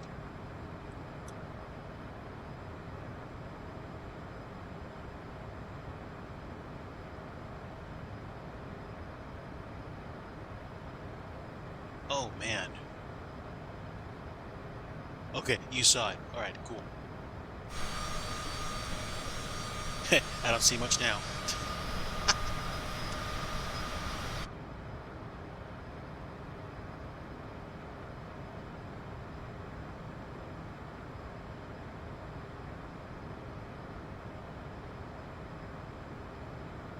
And wow, we're clear. Dude. Super snowy. Altitude. Coming up on 20,000 feet already. It's absolutely nuts.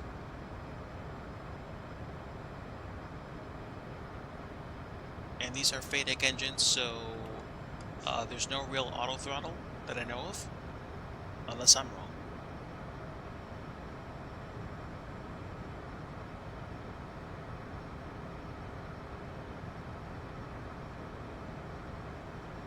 Alright, now. Let's see. Okay, good, good. I'm going to be flying down to the south.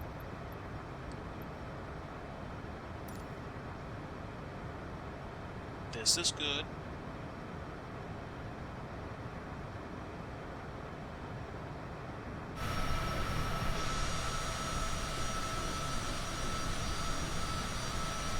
Okay, it was like nestled in this area. And out here, but yeah.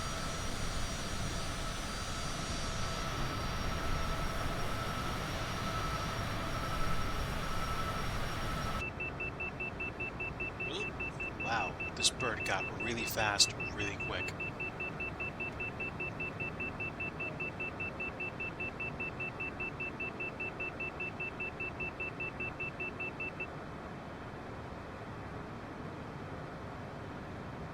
Good evening, ma'am. How are you? I'm doing good. Mr. Brownlee, thanks for the follow. Welcome aboard. Welcome to the DIGI fam.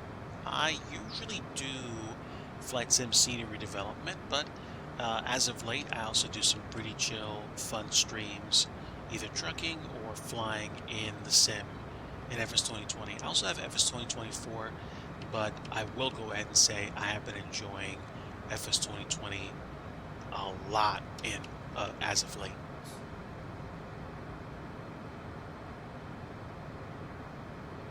We are on our way from we're on our way from Jasper Hinton, Charlie Echo Charlie 4 to Kamloops, which I believe is Charlie Yankee Kilo Alpha.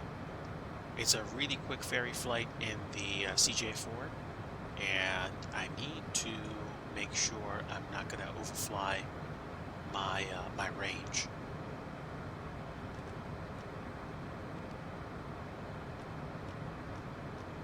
Let's see, radar menu, TOS menu.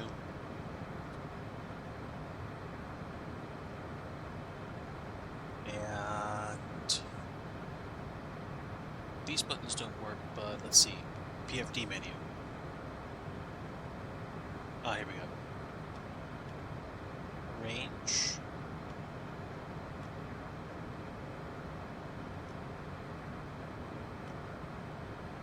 Okay, so that's not that bad. That's not that bad. We got like about maybe 15 more minutes up in the air before I have to start descending. So that's okay.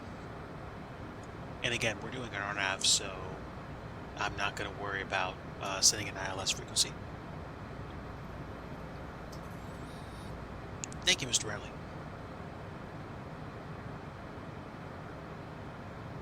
Wow, look at those mountains. That's unbelievable. And the amount of additional fidelity in FS 2024 is even better.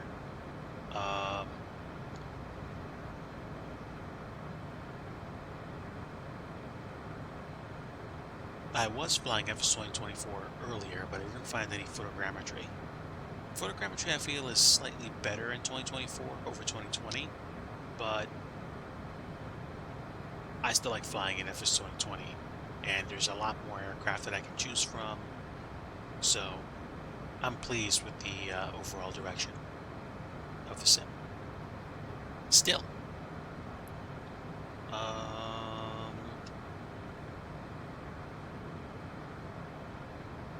we're not doing too bad. I think I'll get another like 5 minutes and I can start planning my descent. Yes. Let's take a quick peek down the cabin aisle.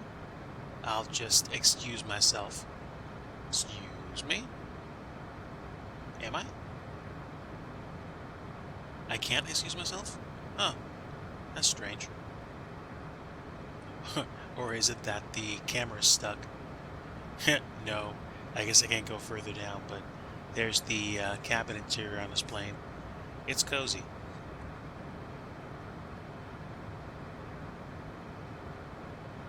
We're at 20,000 feet, so I probably don't have to worry about descending until we get pretty close to the approach. And I'm about Mach 570. I could be going even faster, to be completely honest. So I'm going to give myself some extra juice. When we get close to Kamloops, I need to check, and what I can probably do is just find myself on the map. So from where I am to the RNAV approach is probably still a good 150 nautical miles. And considering you take away 12,000 miles, 12,000 feet to get to 8,000 from where I am right now, then I would probably begin my descent somewhere around 40 nautical miles out to be comfy. So we're nowhere near that right now. I'll show you. We are still 139 nautical miles away from Bonneville. So we got a ways to go. I think after this flight, I'm going to go ahead and call the stream. I've had some fun trucking and flying today. I want to thank everybody that stopped by. Thank you to the simulator pilot for your sub. And thanks to everyone that supported me and those folks that are still lurking. Let me go ahead and cut the power a little bit. I'm getting some tailwind, I think. Yeah, I am.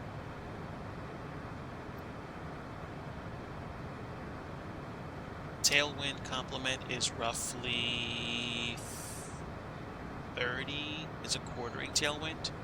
So like another like 10 nautical miles, 10 knots of juice in the caboose.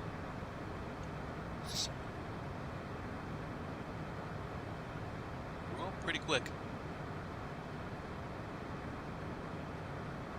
So pretty out here, sheesh.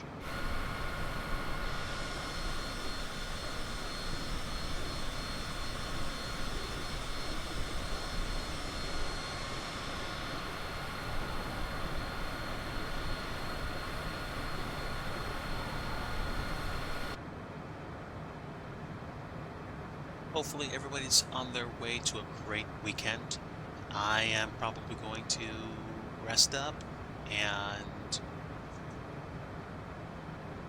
probably wake up, make some kind of breakfast like I usually do on Saturdays. Although tomorrow's breakfast promises to be very interesting, which I'm looking forward to. And then hopefully some nice snowy vistas to wake up to.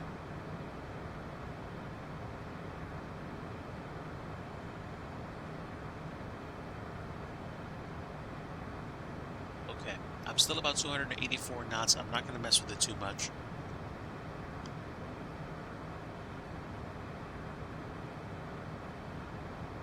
The wind's giving me a slight crab. We're not too bad.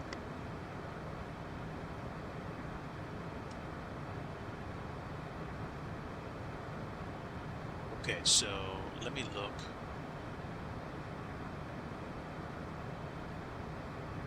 Climate control. Dimming. Oh, is the panel like reverse dimming? I don't know.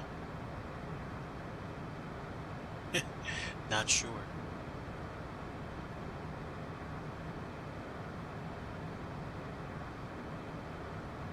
But that's fine.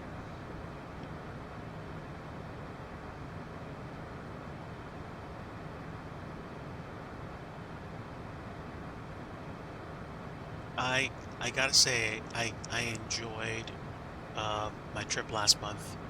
I wish that some of the aspects of those flights could have been better, but I got to and from Disney World safely and had a nice time, ate lots of food, did lots of walking, and came home the following weekend, helped some family out with some stuff, and then basically parked it. Came home with a little bit of cold, but we beat that back. Praise the Lord. And then, sheesh, Christmas and New Year's came by and went by so fast. They really did. Vancouver to Campbell River. Wow. That sounds amazing.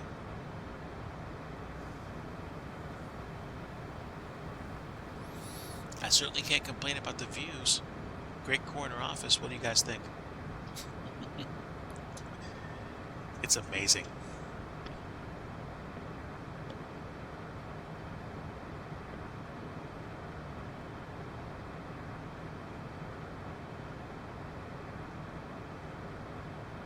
Wow.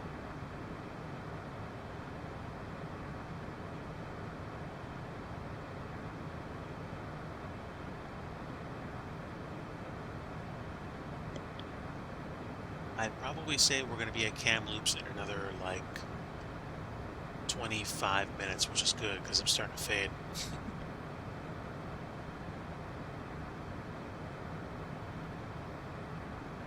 Campbell River on Vancouver Island. I still want to create a updated version of Comox Valley. I want to build the scenery for Comox for the airport, so that people have a nice little regional airport to fly out of. Whether you have like a little Q400 or a 737 or like an A319 or an A318, and you want to fly out of there. There's a lot of stuff that I want to do that I want to get to. if you are interested in following along, I would suggest,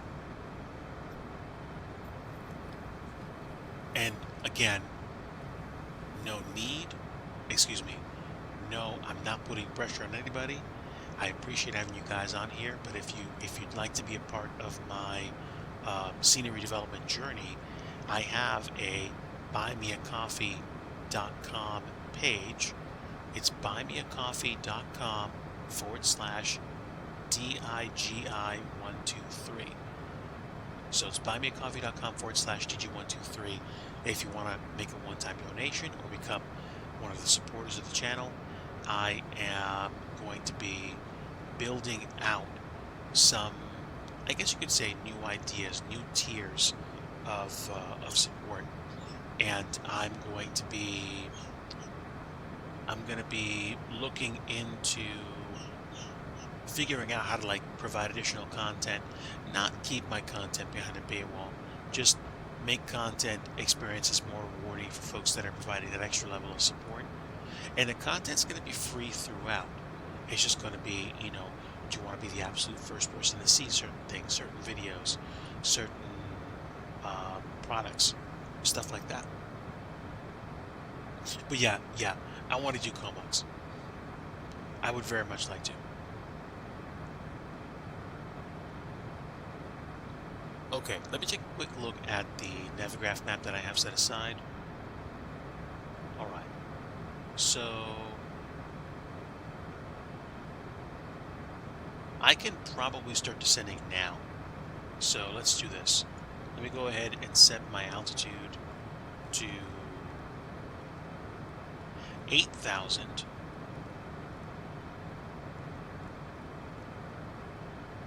And then we're going to probably do, let's see, can I do vertical speed on this? Yes, I can.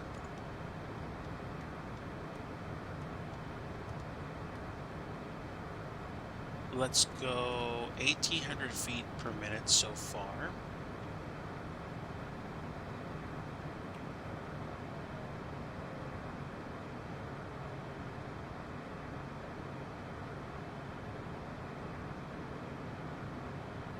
Keep the RPMs low, and I would probably say we should be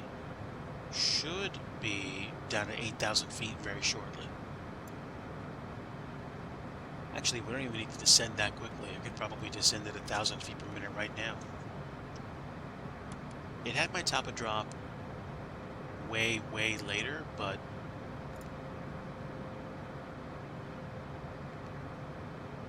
let me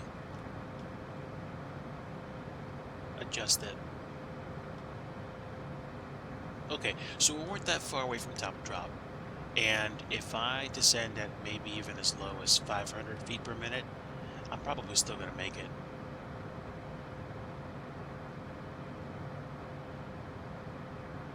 As it is, as long as I stay above 13,000 feet, it should be fine.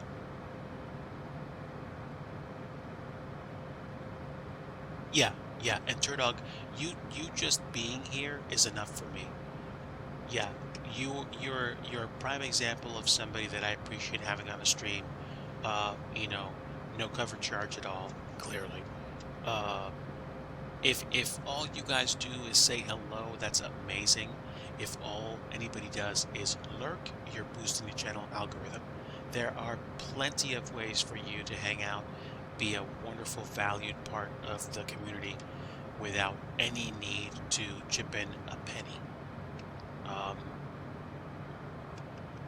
It was like I was talking with the simulator pilot about this at the start of the stream. Like there's a time and a place where you can deal with stuff like, hey, I'm looking to expand. Feel free to chip in whatever you want. And I know that Twitch is not my income producing revenue channel.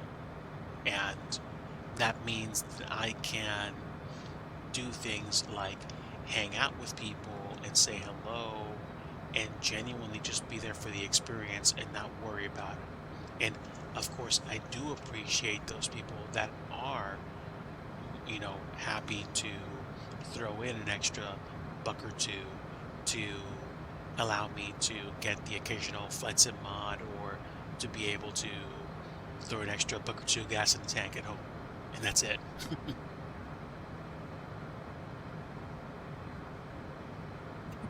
And them skydiving.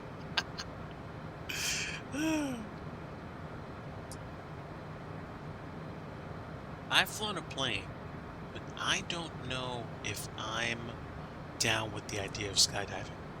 I mean, it would definitely be something that I would probably only do once in my life, but at the same time, I can't imagine. I cannot imagine the kind of intensity that involves.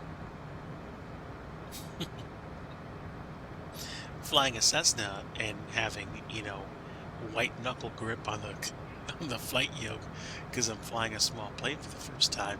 That was crazy, but that was fun. I suspect skydiving would also be fun, but on a much different level.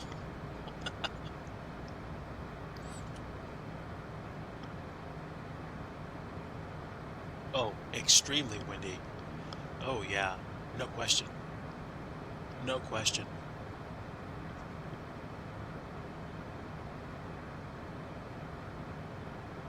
So we're coming up on top of drop. I mean, we've descended a little bit, but it's okay. I'm going to basically start flirting with the red tape again, because I want to get to descent point and then get landed. Coming up on some turbulence too, and the clouds are getting thicker. So as long as the weather is not horrible in Kamloops, we should be fine. Let's take a look at the weather actually.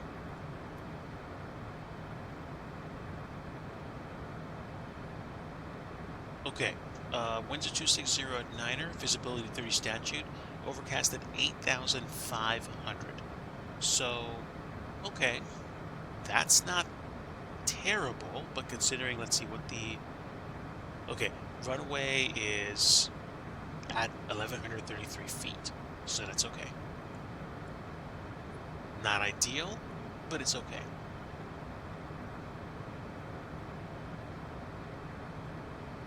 You jump from 10,000 feet. That's incredible.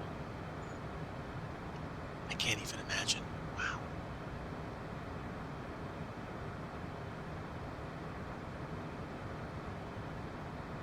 One of my big, hairy, audacious goals would be to get type rated on a jet in my life. Is it impossible? Probably not, but it's going to take a lot of commitment, a lot of money, and a lot of opportunity committed to the cause. It's not impossible to do. It's just one of those things where it's like, hey, if I'm going to follow through with this, it's because I've thought it through and I'm willing to commit the resources to it. There's also a lot of other priorities that are in front of it before that would even become a possibility. But it's a thing. Is it going to crush me if I don't even get a private pilot's license in my lifetime? Probably not. Would it be something that I would probably try for? Sure. I think I'd probably get a PPL and be happy with that. Maybe get a night rating, an instrument rating, and then,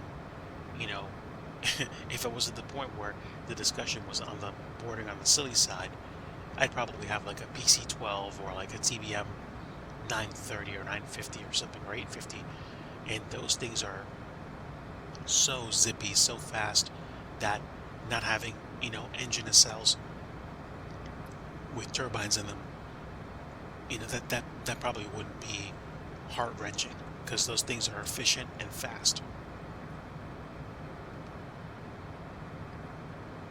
All right, let's zoom in.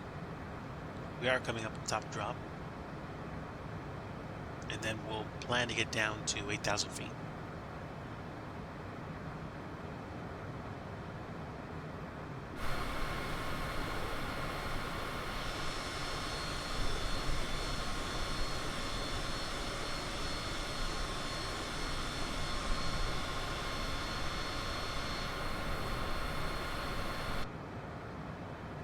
Nice day for a cold weather up.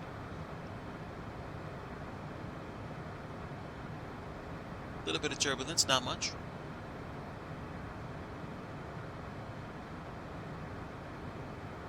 And we still got plenty of fuel. And I do mean plenty of fuel.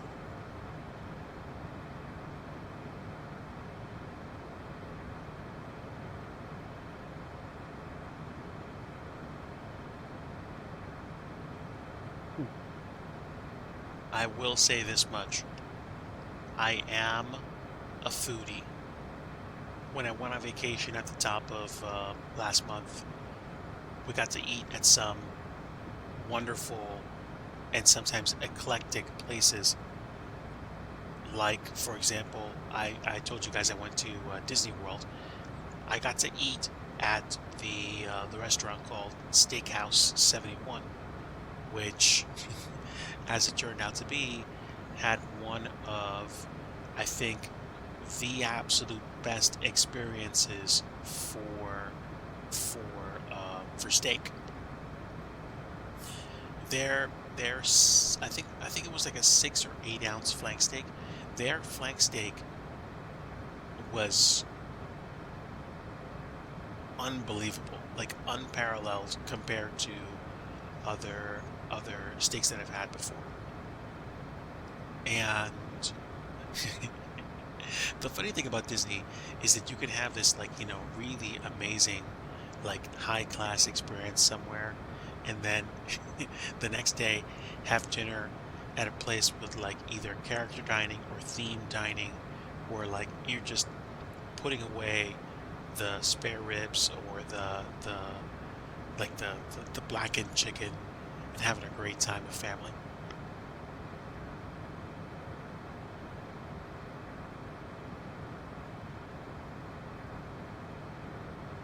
I did not actually. That's actually quite interesting and unfortunate.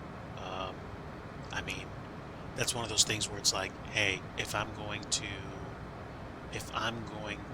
own or operate a drone, I had better make sure I take care to not operate it in an unsafe manner. And unfortunately, that isn't always the case. Okay, I'm actually coming up on Badvu right now, so I'm going to go ahead and cut the throttle. We're going to chop and drop, and we are going to increase the rate of descent. Probably 1,800 feet per minute should be fine. If I go fully idle. Gotta cut through those clouds. How fast am I going? Ground speed is 322, so we're ahead of the curve for descent. We should be able to get to 8,000 feet before Badvu. And also Badvu is 8,000 or above, so that's not necessarily going to be a problem. What will be a problem is hitting the side of a mountain if I'm not careful. So we will figure it out quickly.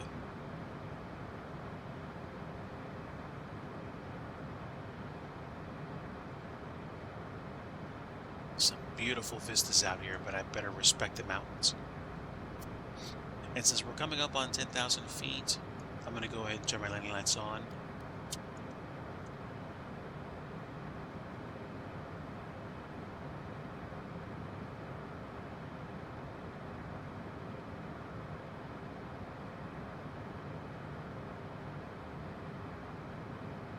Okay, coming up on Badvu shortly.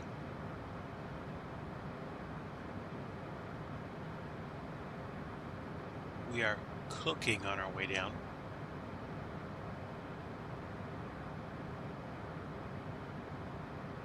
This will be the very first time I have landed in Kamloops in the sim, ever.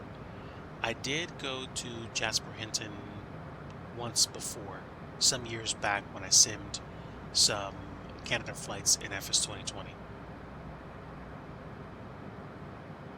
We're below 10,000, and we have an RNAV approach, so I'm not worried about it too much, but let me keep my wits about me. Speaking of which, the MIGSIG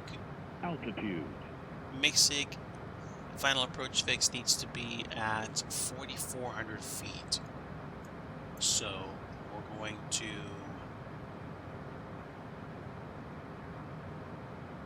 hold on to 8,000 until we actually get on the approach.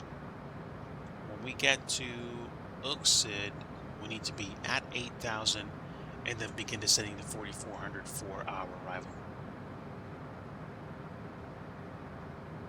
You're welcome to. Yeah, you want to post links? Go ahead. I don't think Nightbot should flag it. I don't think Nightbot will block it because I don't think I do. I don't. What am I trying to say? I don't think my bot will block you for doing that. Ooh.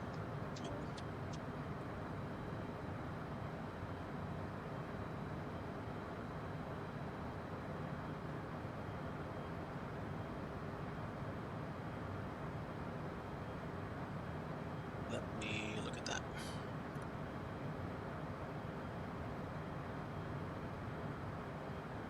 Okay, so it got grounded, but it didn't crash. Okay.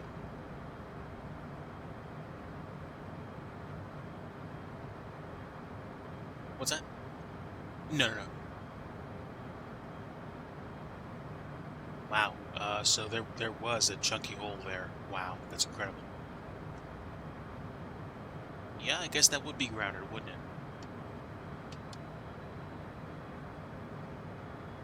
Okay, Kamloops is somewhere that way.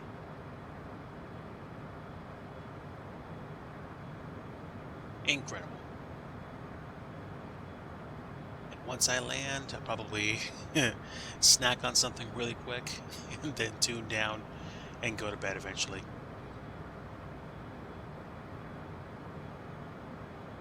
This next week at work could get interesting. I'm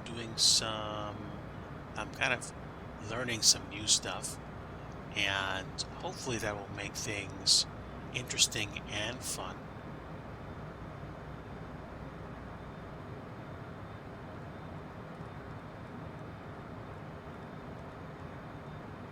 Okay, we've got our altitude set for the approach fix. Hopefully tomorrow will be a really cool day of having fun and just taking in the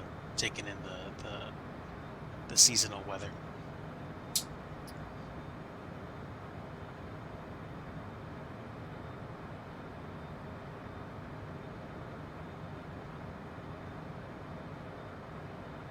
What'd you drop?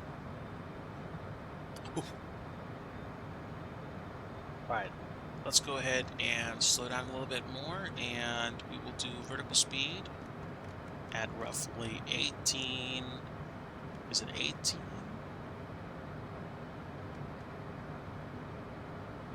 I'd say 1,600 feet per minute should be fine.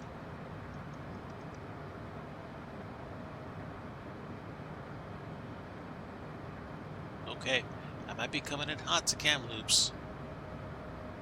I better hope that lowering my landing gear will actually make it easy on me. But I can see the runway out from out here, which is really cool. We've got about 23 nautical miles before we touch down.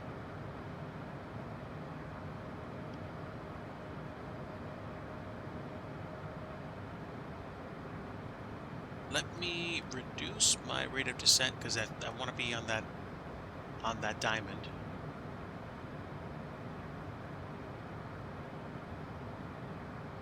I don't have to be going that fast, but I don't have to be going very slow either, I don't think. Which one is it, DG? Make up your mind. We are slowing down, though. That's good.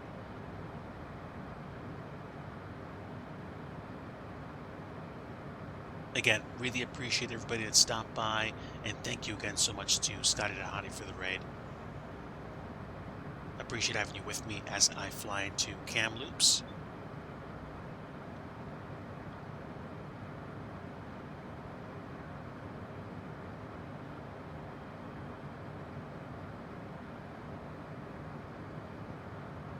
And I think we hit the current waypoint right around where we needed to for altitude.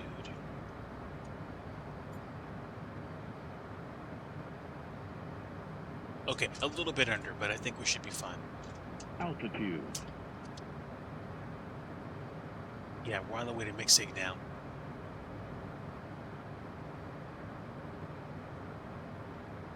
So if I hit the approach button, what happens? Altitude.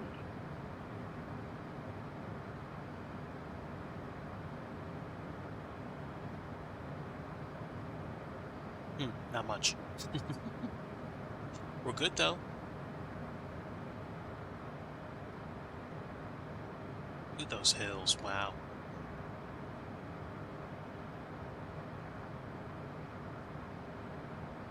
We have come so far in terms of flight simulation. The graphics out here are unbelievable.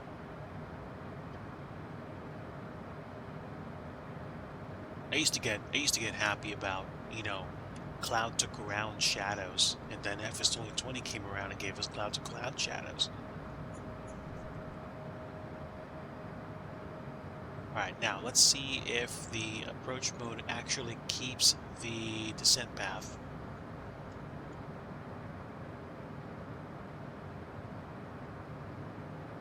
Because we're coming up on Mixig.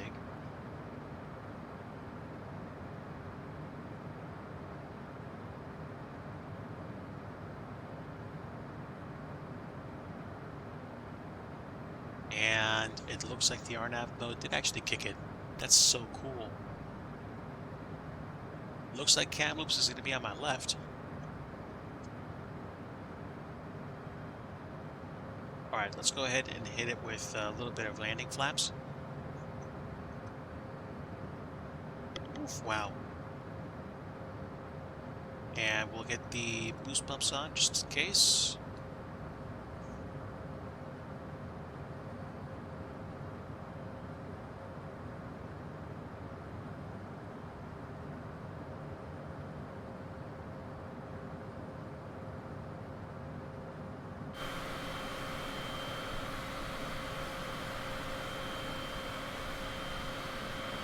Kind of snowy down there.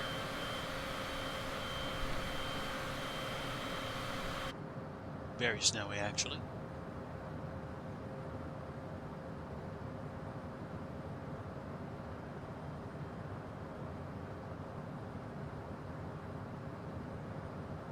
Right, 2,000 feet. Let's go ahead and drop landing gear.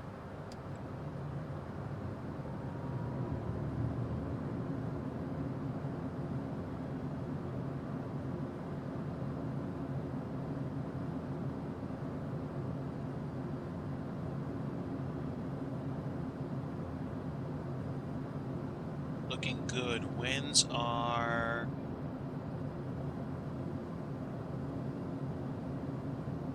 literally on the nose, almost perfectly on the nose. Probably from 28 to 80 or 278 at looks like 13 knots.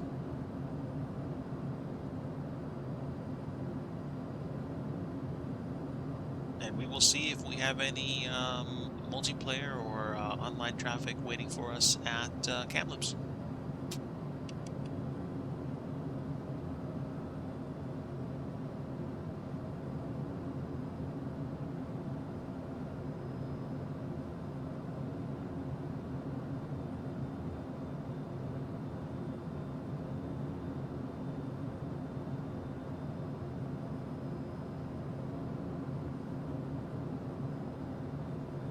So we're not doing very bad at all. I mean, probably be off the runway much faster than I anticipated.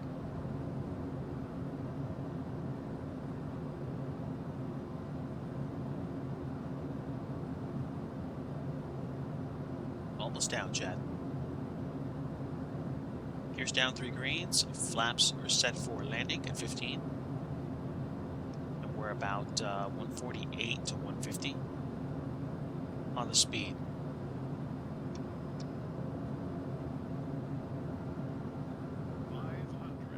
500, and I think we're still stable enough to make this a go. I'm going to go ahead and hit the autopilot disconnect. Autopilot.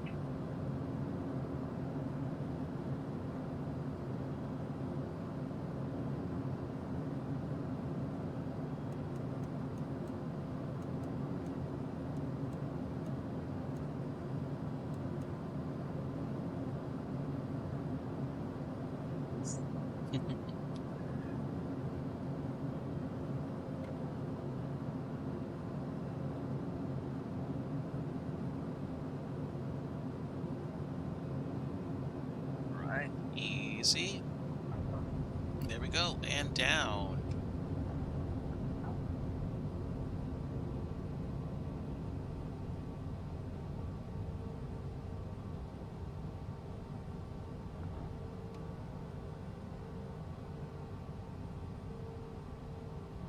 Welcome down, everybody. Welcome to Kamloops. I think this is what we planned on doing. Thank you, Turdog. Appreciate having you aboard.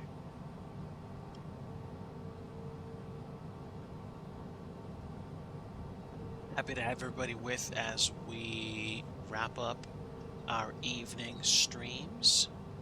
Let's go ahead and do taxi lights. Get the strobe light off.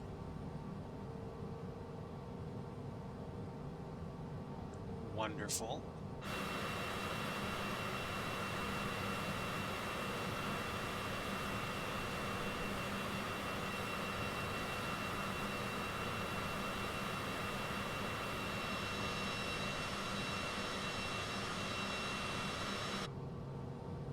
Nice quick little flight today.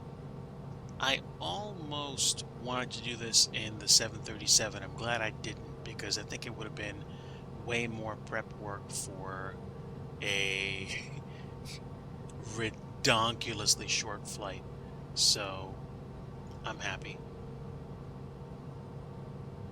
And okay, we're going to the apron.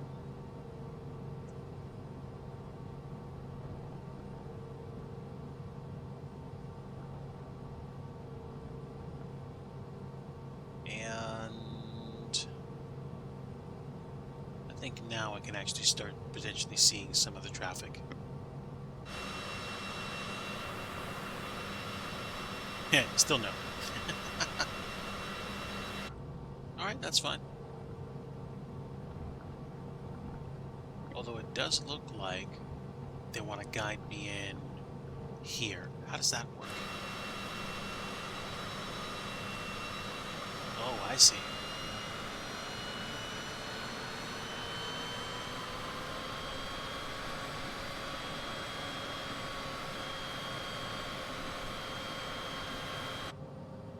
All right, we're going to be kind of cutting in here. Oh, I see. That's where they are. So they want me to park over there. All right. Let me get spun around.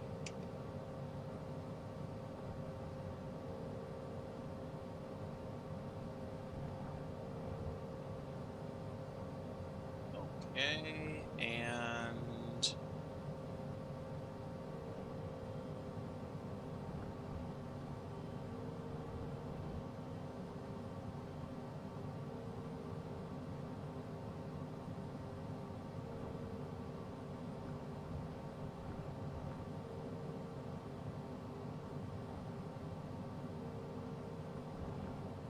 there we go.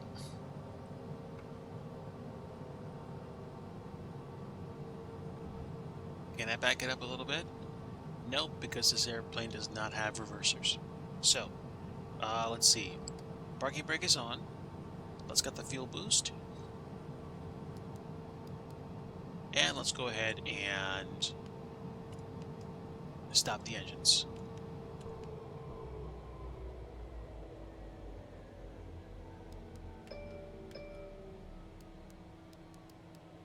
There we are, and Beatles can come off. And that's it. That's all she wrote. Welcome down, everybody. You're probably right, Turdog. I mean, depending on the 737, I have a 736, like a 737-600. The 600 probably would have been able to fly out of Hinton, but it probably would have been taking a lot of people. I think those airports are designed more for like 737 200 and 300 aircraft, maybe 400s, but yeah, I get you. So, we're on the ground, and what does this place look like, I wonder? Let me do a quick little drone cam flyover. So, yeah, this is like a regional airport. There would have probably been some ATRs or Q400s on the ground here. And we flew past the town on the way in. So, this is the town. I don't know what this is, but this looks big. University, something else, not sure. But, kind of cool. I know I haven't been to Kamloops, but it kind of looks a little bit like like Jasper does, in the sense of being nestled in between mountains. But is what it is. Okay, but I'm happy. This was a nice little wrap up for tonight's stream. I definitely want to say thank you to everyone that stopped by and said hello. I appreciate having you guys with. Had a nice time trucking and flying tonight. Did a few deliveries in the UK and Euro Truck Sim. I might do some more trucking offline or with friends tomorrow in American Truck Sim, and maybe do some retro gaming or just goof off and give my brain a rest. So Kamloops, okay, wow, as of 2022, that's a good chunk of people. That's pretty dope. That is pretty dope. All right, let's go ahead and power everything down at least. Turn emergency lights off, standby display off, and that's it. There we go. So verdict right now. I like flying in FS 2024 for the atmospherics. I think I like flying in FS 2020 for anything involving airliners or anything involving business jets, because the scenery loaded is going to be a lot more localized. Although I think scenery that you purchase is probably going to be local to your computer. So I don't know how that works exactly. I don't know. I guess I'd have to find out, or you know, actually do some reading. I know. I am probably going to keep pushing towards doing more of my scenery dev work. I'm doing that offline, working with my client to try to get their stuff finished by, I'd say, the beginning of spring. And then that might free me up for additional considerations for the rest of the spring into the summer. But right now, I just want to enjoy cold weather, snow, hot chocolate, and some warm breakfast food. I am happy with that. Folks, I am going to go ahead and call it here. I really appreciate everybody that stopped by. Thank you so much for being a part of DigiFam. Appreciate the big raid from Scotty Dahati. Also, grateful for a sim that got me out of Jasper Hinton and down to Kamloops safely. Grateful for the CJ4 that I got to fly today with the Pacifica Airlines livery. I might try flying the Phenom 100 at some point in the not too distant future, unless I get it in my head that I want to fly the 736 again, which was fun, and or the A320 or even the 787. So I will be looking into that. I appreciate everybody that stopped by and said hello. And again, to my lurkers, seriously, don't feel bad if you didn't want to or didn't say hi. Your being here raises the channel. And again, one last quick plug. If you're curious and you want to learn more about what I'm up to, I am doing a scenery development initiative, among other things, this year. You can learn more about it at buymeacoffee.com/digi123. And of course, to my supporters and my longtime friends, really, really appreciate your support. It makes the streaming experience that much better. And in the end, it's about spending time with friends and making some really cool things happen. Now, my IRL job takes care of paying my bills, so there is that. And it does sometimes dictate how often I actually get to stream and how much energy I have at the end of the day. But spending time with you guys is a good experience. All right, folks, have a great rest of your night. Love to everybody in chat. And like I always like to say at the end of every stream, if you want true peace, you want the Prince of Peace, and that's Jesus Christ. I see we still have 43 people with us, so let's go ahead and see if anybody is actually flying in the sim at the moment that we can say hi to on a quick raid. Let me see. Fliggity is doing something, but not doing flight sim. And who else is actually in flight sim at the moment? New Skies is in FS 2024 for John Cantin.